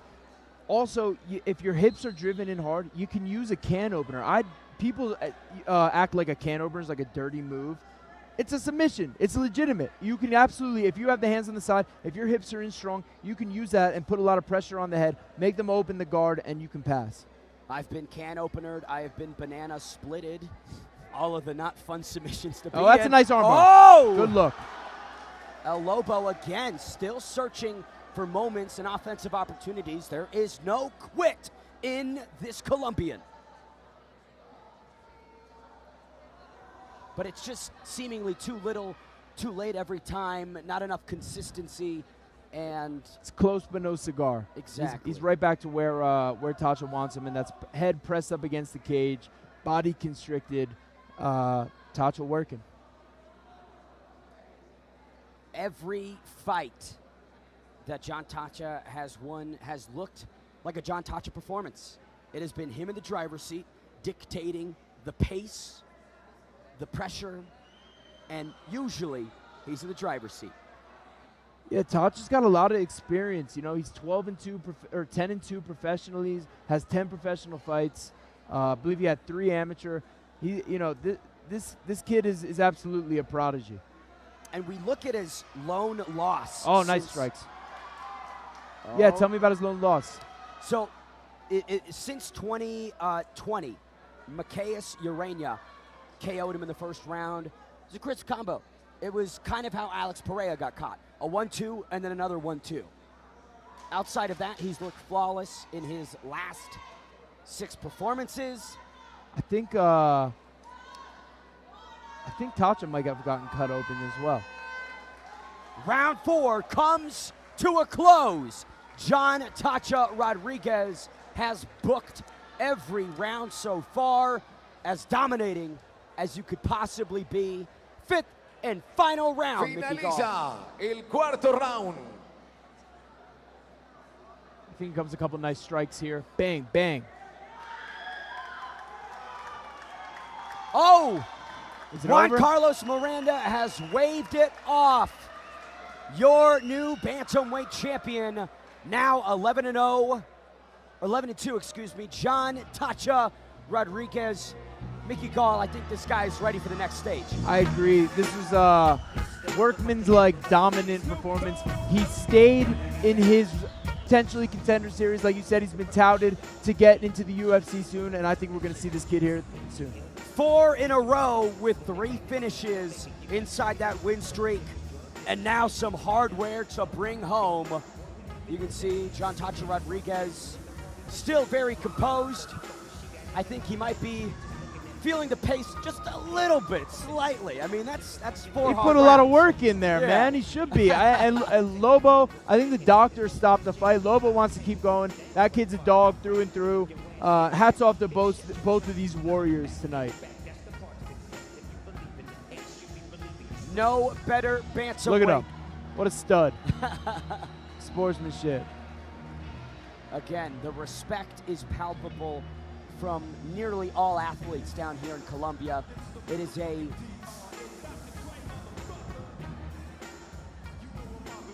we're going to send up Alejandra Lara for a post-fight interview with your new bantamweight champion. Again, this is only the co-main event. We got one more. We got one more to go.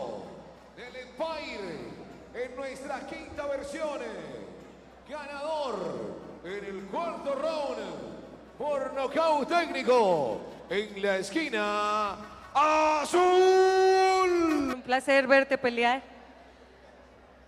Fue una gran guerra, round de título número 4. ¿Qué piensas de...?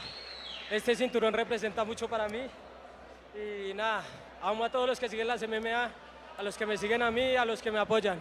Un abrazo para todos y muchas gracias. Tacha, ¿qué es lo que te motiva y te hace sacar ese guerrero? ¿Qué es lo que te hace especial?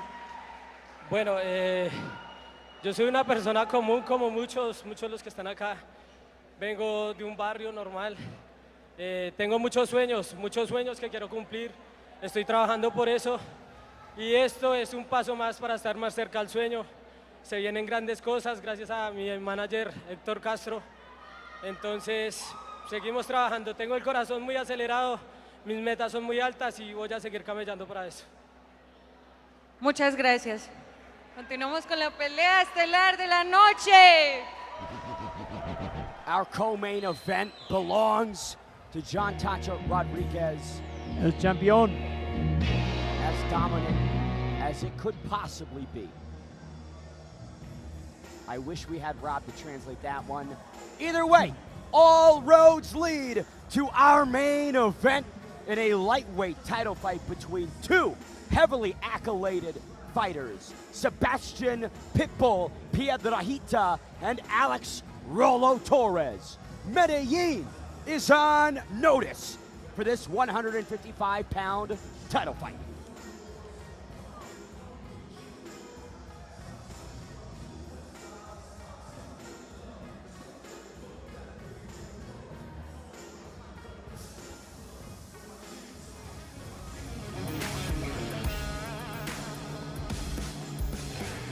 As they clean the blood from the cage with the mop and show the beautiful mountains of Medellin, we have Rolo versus Sebastian the Pitbull in our main event. Some of the two most experienced Colombian fighters. Alex Torres is the first ever Colombian UFC fighter, and Sebastian the Pitbull has a belt. Alex Torres has a belt. And now they're fighting for the Empire MMA belt. Sebastian Pitbull, the UGP lightweight champion. Alexander Torres, two-time matchmaker, mixed martial arts lightweight champ, and fought for the Aruba fighting championship featherweight throne. Turned out to be a no contest in November of last year. But again, I mean, you think about individuals who represent probably the highest level of mixed martial arts south of the States. These two lightweights might be it. I can't put my finger on other guys that have been there and done that as many times at higher levels. Absolutely. Soy Alexander Torres, en el mundo de las artes marciales mixtas me conocen como Rolo. Pues mi oponente es un profesional, como dimos de cuenta con mi equipo de trabajo, dio el peso. He estado en varios eventos y he mirado pues su trayectoria y siempre ha llegado al peso. Yo soy una persona que siempre a mi peleador lo tengo en lo más alto, en el top, porque se ha tomado las mismas disposiciones, los mismos entrenamientos para el día del combate. Yo creo que va a ser una buena pelea. Estamos mostrando como otra de las rivalidades que existieron en un tiempo en Colombia, ¿no? Que era Medellín versus Bogotá, que era, qué sé yo, entonces campeón versus campeón en este evento. Bueno, yo vengo preparado, vengo con un buen grupo de trabajo la parte de striking con Excite Combat, bajo Ricardito, vengo de una de las mejores academias de Brasil en Jiu-Jitsu, bajo el manto del profesor Carlos Quintero, y pues me he preparado de todas las maneras, física, mentalmente. El que me conoce, a mí me gusta dar candela, sea abajo, sea arriba. Yo vengo preparado, no me asusto en cualquier ámbito que sea. Bueno, a mi oponente nunca me gusta hablar, no me gusta hablar mucho, me gusta demostrar, los hechos hablan más. Me enseñaron en la vida, me enseñaron en el entrenamiento, ese es un lema como que yo tengo. Y a todos los fans, ya saben, Alexander el Rolo Torres, volviendo otra vez, como dicen, el ave fénix, volviendo a surgir. Estamos esperando estar en las élites y estamos ahorita en una gran empresa, una de las pioneras de Colombia, Empire MMA, y qué chévere recibir el primer cinturón de los 70 kilogramos en algo que yo he ayudado, he apoyado, y comenzamos con un grupo de trabajo.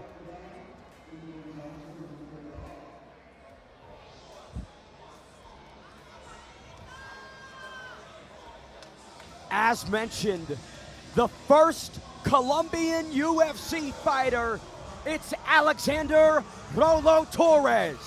12-6 overall as a professional, riding 2 back-to-back submission wins, winner in 4 of his last 5, and 7 finishes overall in his career.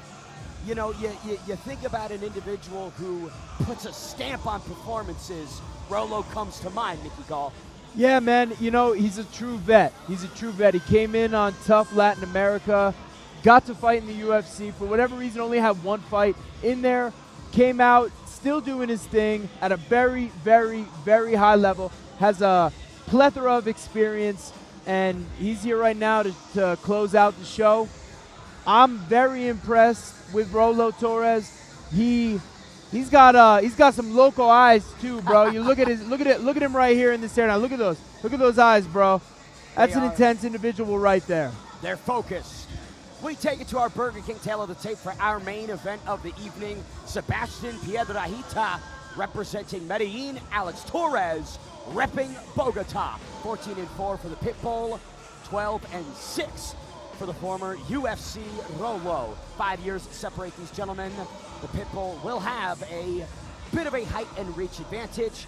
MMA Colombia for Piedrahita. And I couldn't catch the gym for Rolo. Torres is the last member of the Mickey Golf Photo Club. We are 4-1 this evening, looking to go 5-1. You know, we talked about John Tacho Rodriguez being eyed by the UFC with Alexander Rolo's recent performance. Bueno, al Rolo lo conozco, estuve pues en varios eventos con él, hace poco en Aruba, lo conocí más que todo allá. Obviamente mucho respeto al Rolo, sé que es muy buen peleador, sé que es un guerrero en la jaula, pero él sabe también que yo soy un guerrero ahí. Yo me veo ganando la pelea arriba, en el striking o en cualquier situación. Yo me veo ganando en cualquier situación. Bueno, nada, yo estoy muy contento por este reto. A mí me gusta pelear contra los mejores, estoy dispuesto a hacerlo para dar un espectáculo. Seguro eso es lo que se va a llevar el público en esta ocasión. Yo sé que el Rolo no echa para atrás, ni yo tampoco, entonces seguro voy a hacer una guerra.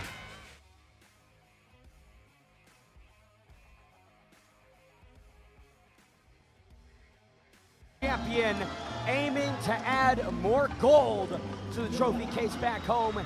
It's the Pitbull, Sebastian Piedrahita, 30 years young, born in October of '92, fighting out of Medellin, Colombia. Started the career 6-0.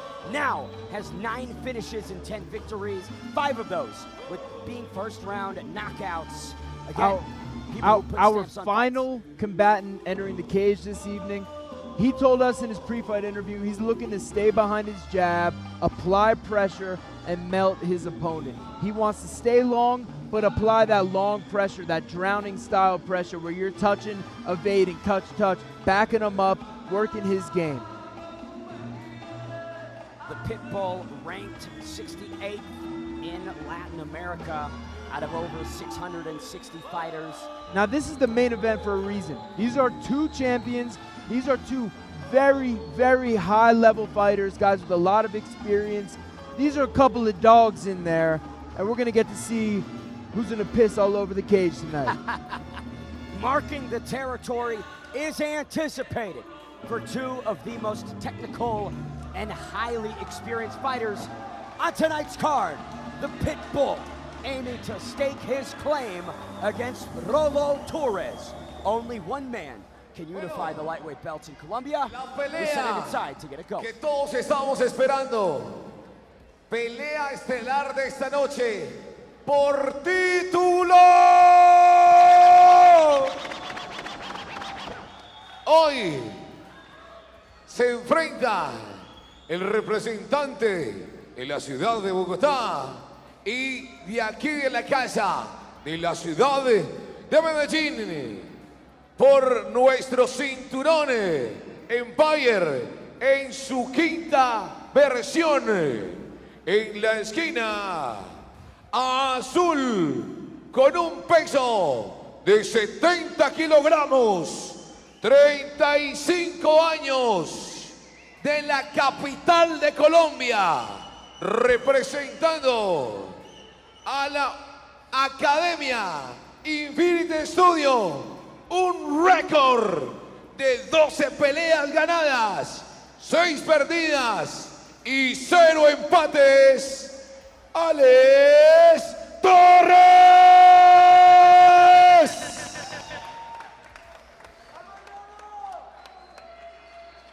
Y en la esquina roja, representando a la ciudad de Medellín, 70 kilogramos, 30 años, de la Academia MMA Colombia, con un récord de 14 peleas ganadas, 4 perdidas, 0 empatadas. Sebastian, el Pitbull Piedrahita.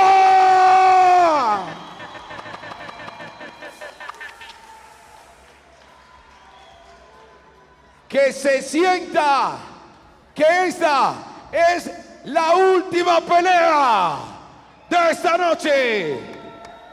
Y nuestro referee, el Chiqui Miranda. Juan Carlos Miranda getting the main event pelea assignment. cerdal de la noche, ya saben, 5 rounds, 5 minutos, es por título. Escuchen todo el tiempo mis indicaciones, sigan mis indicaciones, hagan una pelea limpia. Soy justo, ok muchachos, choquen guantes si desean, a sus esquinas. Great respect shown between these highly decorated lightweights. Again, the pitbull, Sebastian Piedrahita, will benefit from a slight height and reach advantage, but Alexander Rolo Torres has dealt with all kinds of challenges in mixed martial arts. Our main event is underway. 5 5-minute rounds for the Empire lightweight throne. Piedrahita in the red gloves with the black shorts. Torres in the all blue.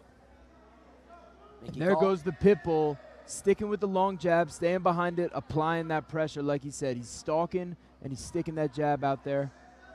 Throwing a couple naked leg kicks, there's back on the jab. And pressuring, I mean commanding the center, gives him all the room to evade. Oh, Torres. Beautiful takedown. This was part of the game plan for Torres. Torres said he looks to get him to the ground and get his submission. He believes he's the better fighter on the ground for sure. Piedrahita trying a couple up kicks, disrupting Torres successfully through the first minute. Rolo, really slow start. I mean, you don't want to blow the load too quick. Looking to get control of those heels. Oh! Ooh, he hyperextended his leg a little there. He's looking to get control of these heels and elevate where he can control them and get a pass. Pitbull getting back to the side of the cage. 3:45 remains. Torres evades that strike. Torres being very patient here. I like the activity from Piedrahita on the bottom. Yeah, he's not letting him engage until now. Now he's damn near inside control. Potential Darce here. Setting up a Darce choke. Rolo Torres has 3 submissions in his 7 finishes. Most recently, April of this year, second round sub.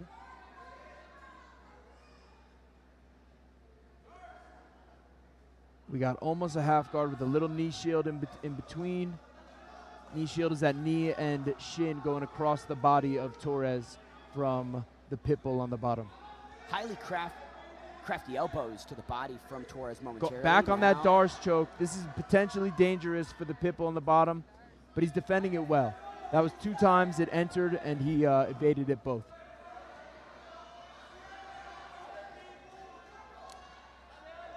The Pitbull's only been submitted once in 14 combat sports outings. Rolo Torres is going to really need to put him into bad spots to tap him out.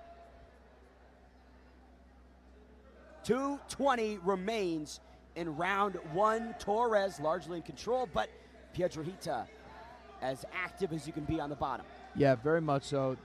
Good little pass there, able to drape his body across now.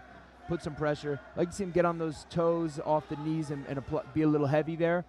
But yeah, the Pitbull's moving great on the bottom. You know, things are coming in and they're moving out in the same way. Good little scrambles here, good movements. To the back. Oh. Pitbull Let's trying see if to... Rolo doesn't fall off. Good adjustment. What did the ref whack him for? Juan Carlos Miranda engages briefly, unsure why. Either way, the back is taken. Body Pitbull lock. in a bad spot here. Beautiful Oh, reversal. excellent move there. Sebastian Piedrahita has done his homework. Now on let's the see if ground. he stays here or if he disengages and brings it back up to the feet. I think that was toes in the cage. Pitbull Looking for a little leg here. Going to be hard to roll with the cage there. But he made a great adjustment, looking for a little knee bar. Good spin. Pitbull might end up on his back here, going for his own. A lot of great grappling through 4 minutes. We thought Pitbull might want to disengage and come to the feet, but he's happy to be here. Yeah, I mean, MMA criteria, if you're on top, you're winning the fight 9 times out of 10, so. Might be a good opportunity for the Pitbull to sort of gauge what Alex Torres has on the ground. Dip a toe in the water, so to speak. Good little butterfly hook. has the whizzer, looking to get up from it. Or maybe roll through with the knee bar. Oh, that could be a little tight on the arm. Beautiful shot by the pit bull. Back to That the feet arm. we go. Ooh. Oh! Piedrahita with a punishing combo to enter the pocket. Torres respecting the knees. Torres might be hurt here. Final moments of round number one. Beautiful toss. Beautiful whizzer throw. Ends up on top. Well done. Back and forth fight here so far. And instantly in mount, but Piedrahita again active, rolling, moving. High mount here. Wow. What a back and forth. Wow. In our first round. I think Rollo might have a hurt knee from that up kick from the bottom. Right here is a potentially dangerous position. If Rollo Torres kind of threw his shoulder there, you could really almost put an Americana on. Similar to, what's his name? I forget his name. You know who used it? A lot of the GOATs. John Jones, myself. I used it against Sage Northcutt in my finishing sequence. John Jones used it very effectively against Glover Teixeira. Man, it's a Japanese cat. Not Takanori Gomi. Shoot, you've seen it. He popped the dude's arm, finished it on the feet. Not Sato. Not Takashi Sato, no. Old school fighter. Used to wear the rainbow pants. Whatever. Shout out to him and his rainbow pants. Shout out to him and his rainbow pants. Round two, we'll see how damaged Alex Torres is. You could see him sort of wincing. I don't love that body language. Yep. Yeah. I think he's going to want to get it to the ground quickly if he indeed is compromised. Early adversity for the former UFC talent Torres, and like you said, instant takedown attempt. And he completed, you know, Pitbull mentioned to us that he was gonna be ready for the takedowns, and both takedown attempts Torres finished with relative ease. How does a damaged knee affect the grappling success of Torres? Well, from here it shouldn't be that debilitating, that limiting. From the feet, his movement and striking, that's where it'll really affect him. Here he should be fine. More hips and body movements here.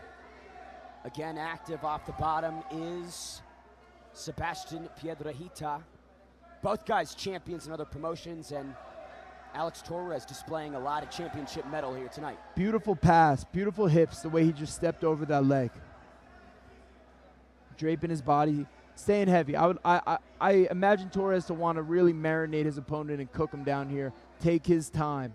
This is a position he wants to be in. Doesn't need a sense of urgency. He's in a dominant position. Work your guy, work your game right here. Try and compromise your opponent as much as you might be compromised. Exactly. Beautiful hip switches there, and each guy looking for the legs. Mickey, go! Rollo's looks better. A little bit of an extension here. And he's going for a knee bar. How will the pit bull respond? Now he's got both legs in, but that you can still get it. Like you can still get it this way. He's saying no, shaking the finger no. Piedrahita with some gamesmanship. 3:20 remains in round number two. How can Rollo finish this? It's a little late now. The knee's cleared. He probably needs to recapture the knee and switch to a different lock, perhaps a heel hook. The knee is cleared. If the knee is inside, Rollo's thinking right now. He's thinking how he's going to end up on top of this. And he keeps those legs and gets up first like he just did. That's what he needed to do. Beautiful work from the former UFC fighter. That was vet stuff right there. And again, when we think about that lone UFC outing, it was at UFC. I had it yanked up just a second ago. It was at 2015. Take your time. We got a whizzer and a big punch coming in from the pit bull. Heavy-handed. Again, those long limbs. These are bangers. He's bringing these hands up to the moon and letting them drop. Don't love the body language. Beautiful from hooks. Torres. Piedrahita jumps in with a rear naked choke. Hammering away is the UGP lightweight champion.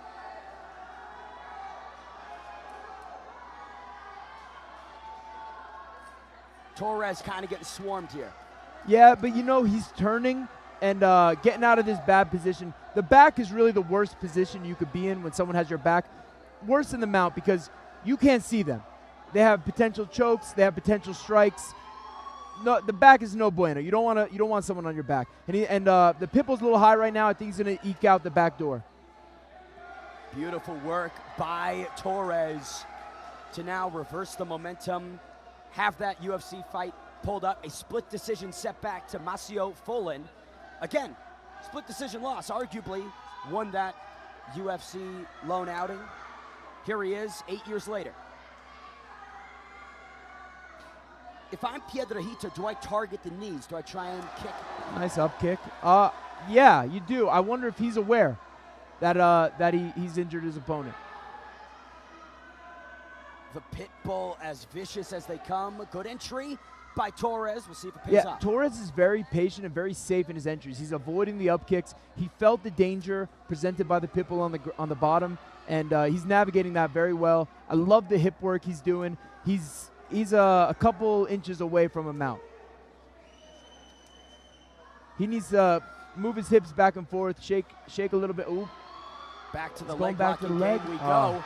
Excellent work by the Pitbull. Great sprawl now, turning back around. Torres. Great transition by the Pitbull. Final 30 seconds in round number 2. Piedrahita going to work with the ground and pound again. These rounds are flying by with the action. Very back and forth each round. How do you have it so far? It feels like the Pitbull's just having the bigger moments. You know, when he's on top, he's raining down hell on Alexander Torres like he's doing right now. Yeah, I agree with that. I feel like the Pitbull is winning the moments while Torres is winning the minutes. Yep. Torres is maybe spending more time on top, but the Pitbull's making it count a little more. Torres wisely defending and mitigating right here. Round 2 comes to a let's close. see the way he moves when he gets up. Both gentlemen taking their time. Torres not even returning to the feet. He is remaining on his knees. I'd like to see him get up. When you stay like that on his knees, you can't see inside because we're watching replays, but he's still on his knees. That can draw extra blood to that area. It's better probably to stand up on your feet and let the blood run through your body. Yeah. Got a question. Will Juan Carlos Miranda... I mean, he's got to start him standing. As you see now, he's still on his knees, hasn't left this position since the end of the round. He shot for a takedown immediately at the beginning of round 2. I imagine he'll repeat that process in round 3. Very labored get up from Alexander Rolo Torres. The Pitbull could be 5 minutes away. He got up, took a couple steps, now he's hunched over. Yeah, that right leg looks a little tender. The downstairs of Torres has been tested. The Pitbull. Now, like we said in the last fight, there it goes right again. Ooh! Oh! Knee to the ground opponent. What's the call here? Juan Carlos Miranda should potentially. Well, I don't going. know. Torres Pitbull's fighting through Torres driving. I was gonna say, you know the takedown's coming. You want to start jabbing at the chest. He talked about staying behind that jab. He just got to lower the level of that jab a little bit to turn. Not have him be as easy to be able to take those shots. Torres sucked out the right leg of Piedrahita. The word I was looking for was to deter the shots. This is probably a great position right in the corner of the cage, limiting Piedrahita as best he can. Now isolating an arm. Pin that arm down well. I'd like to see a gift wrap here. If he took that, his hands on the right wrist, if he took the right wrist, pass it to his left hand behind his neck, great ground and pound position.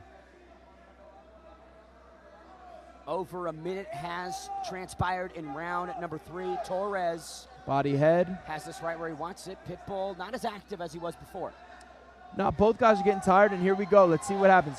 Can he get a hook in to maintain position? We got a little bit of interesting spot here. Possible back take. Pitbull reverses. Pitbull gets with out excellence. again. Torres with some serious urgency, now eating some shots from Piedrahita.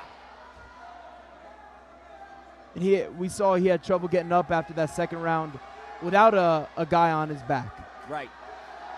The damage is accumulating on Alexander Torres. Piedrahita with a clinical breakdown here in round 3. Now He's searching for a choke. Looking for the choke, but he's going to be able to turn his back and get out of the back door if that choke got deep. He elected to go back to the ground and pound, which I thought was think is a great decision. We're going to put pressure on the head. Now taking it downstairs with some knees. Beautiful shot upstairs by Piedrahita. Yeah, great diversity with those knees. Beautiful variety. Good back on the defense ground. as well. Both guys seem fine to keep the fight on the ground.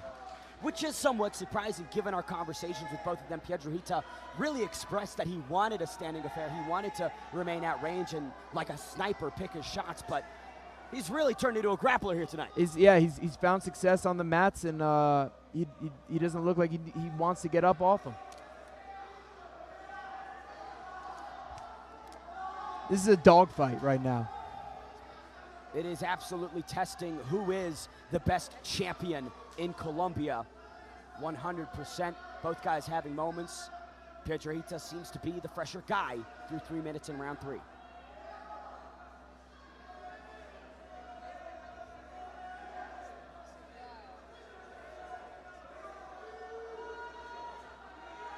Both guys taking some deep breaths, talking to each other.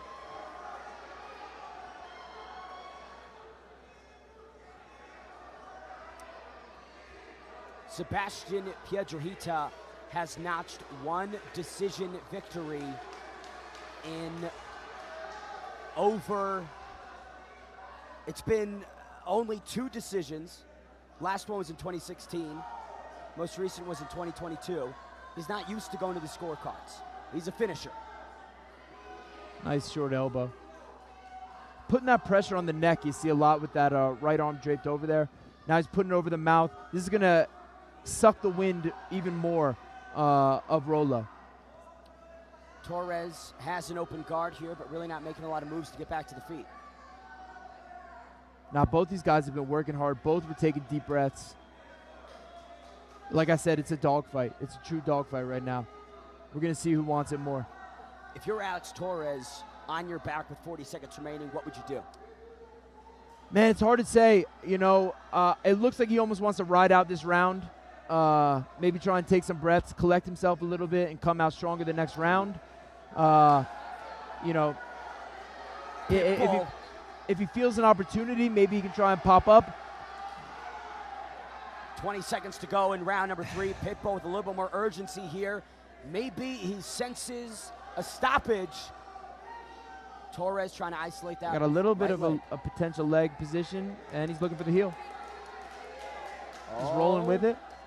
He's to put his foot in the butt and scoop out, or put his foot in the elbow right there, but he's safe. Good work by Pitbull. Rides out round 3 on top. Man.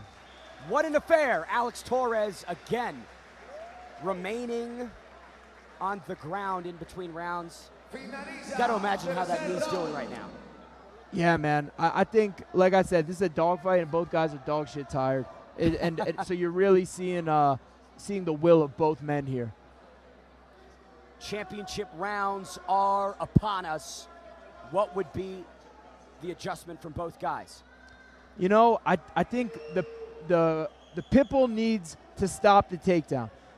But even though when he's getting on the ground, he's having success, he needs to throw that jab a little bit lower and control a little more, deter the shot. That's inevitably coming from Torres. Torres needs to get on top and stay on top. He's doing a great job when he's on top, but the Pitbull's explosiveness and transitions are rendering rendering Rollo on the bottom eventually.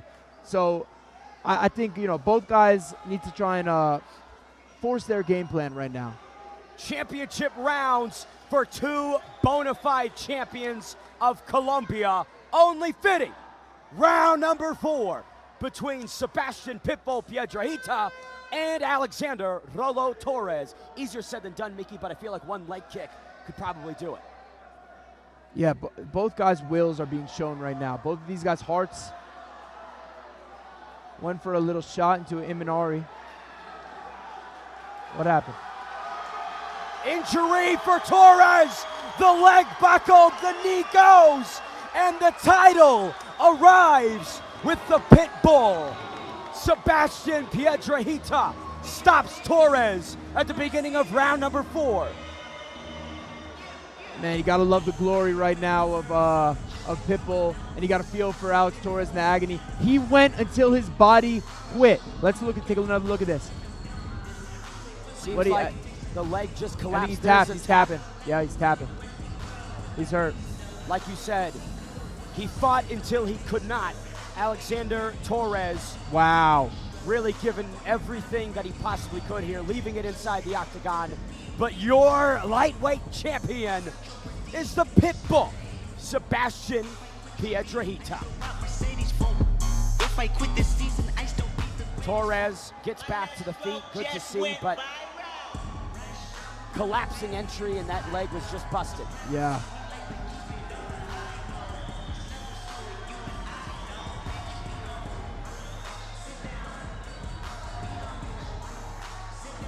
It was truly a battle of wills, and eventually one man's body gave out. Not his heart, not his will. His leg went. That we saw. That leg was hurting about the first minute of the first round. Literally, first exchange. Yeah. Devastating result with former UFC fighter Alexander Torres. But what a night for the Medellin representative, Sebastian Piedrahita. You know, we talked about the striking focus that the Pitbull was bringing, but man, his grappling seems to have leveled up here tonight. You know, he also said, when I asked for a prediction, he said, I'm ready for everywhere. And he showed that tonight.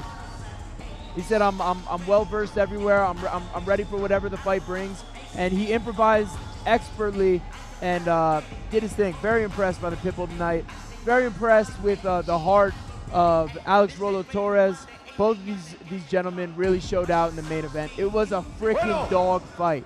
Both guys left it all in the cage. Y ahora sí, hagamos And there's the smoke. una reverencia Uno más.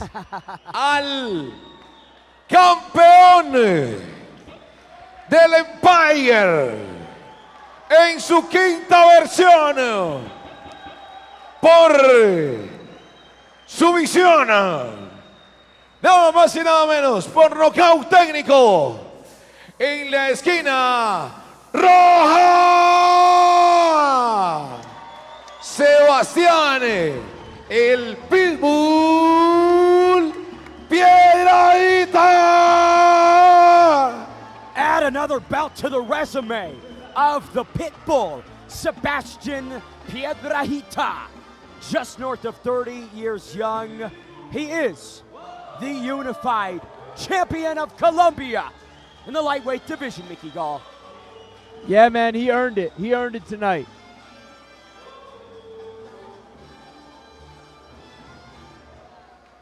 What a performance from both gentlemen.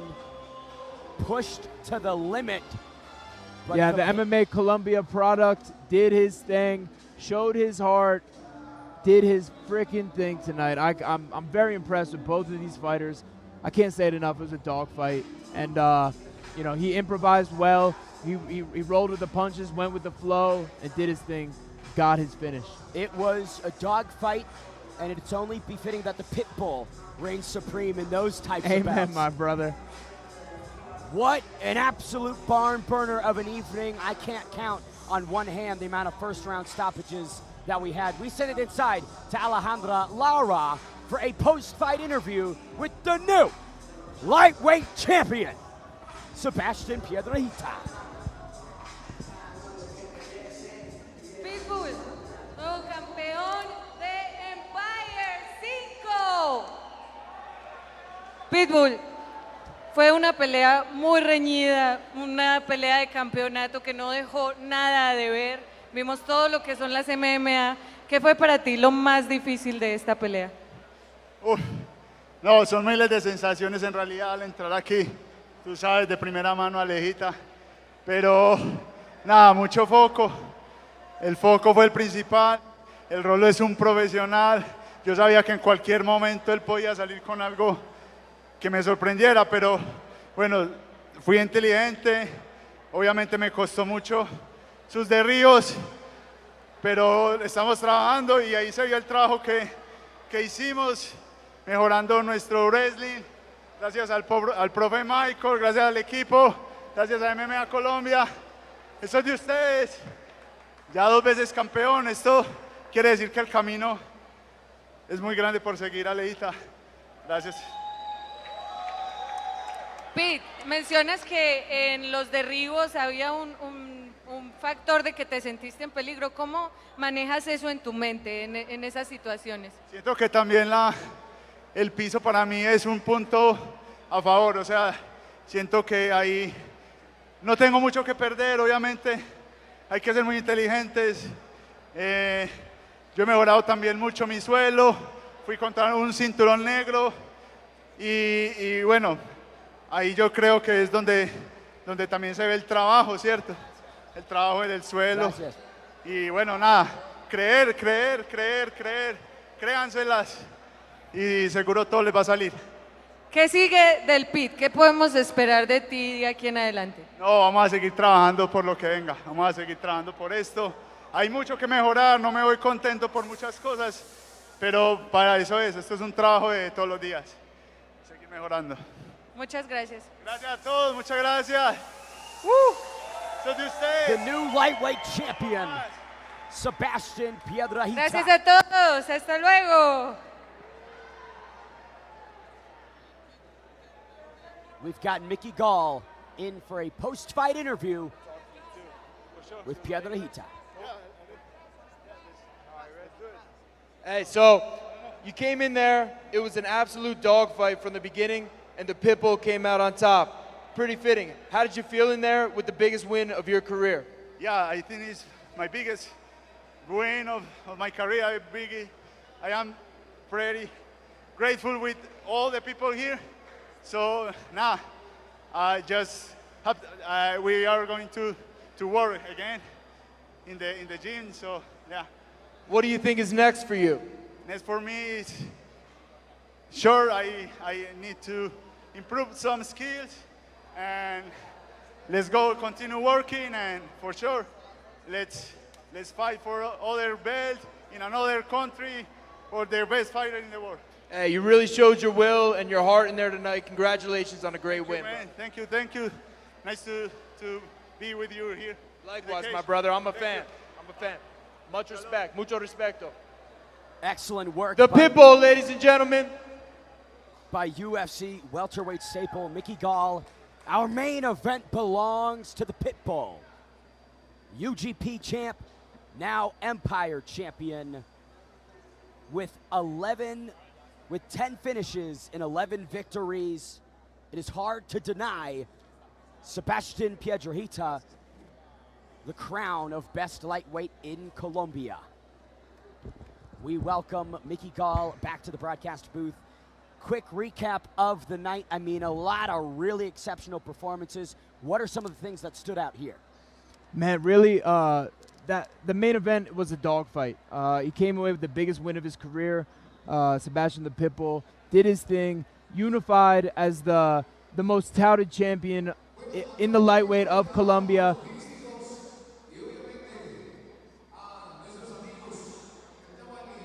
Where in the world is Rob? Yeah, you know, big takeaways from this evening was obviously the victor, the new Empire MMA champion in the main event. You obviously had in the co-main event a dominant victory. I'm excited to see what he does next. I hope these guys come back and defend their belts for Empire MMA. They really showed out. We had a huge flying knee. We had all the style and the swag, the charisma of Trujillo. Lauda did her thing, showed the sky's the limit. Great night of fights from all these fighters. Got to mention that unbelievable 155-pound affair between the Skeletor man, Jhon Grueso, and Andres Escudero, back and forth between, again, two really experienced guys. And that was, you know, the earlier goings of the main card. And yeah. These guys are very well-rounded. So This was a stacked card. I'm not sure. How many finishes did we have? I don't think that many fights really went the distance. We had a couple of early ones in the amateurs, and almost every one was a finish followed up. I think 1 or 2 decisions max on tonight's 15-fight card. We had a lot of emphatic finishes. You knew who the winner was. Didn't leave it to the judges. Really great night of fights. I'm excited to come back and work these Empire MMA cards for more in the future. Done now? Signing off. That's it. Empire MMA 5. Ben the Bane Davis here with Mickey Gall. Been an honor and a pleasure, my friend. Likewise, my brother. To more Empire MMA.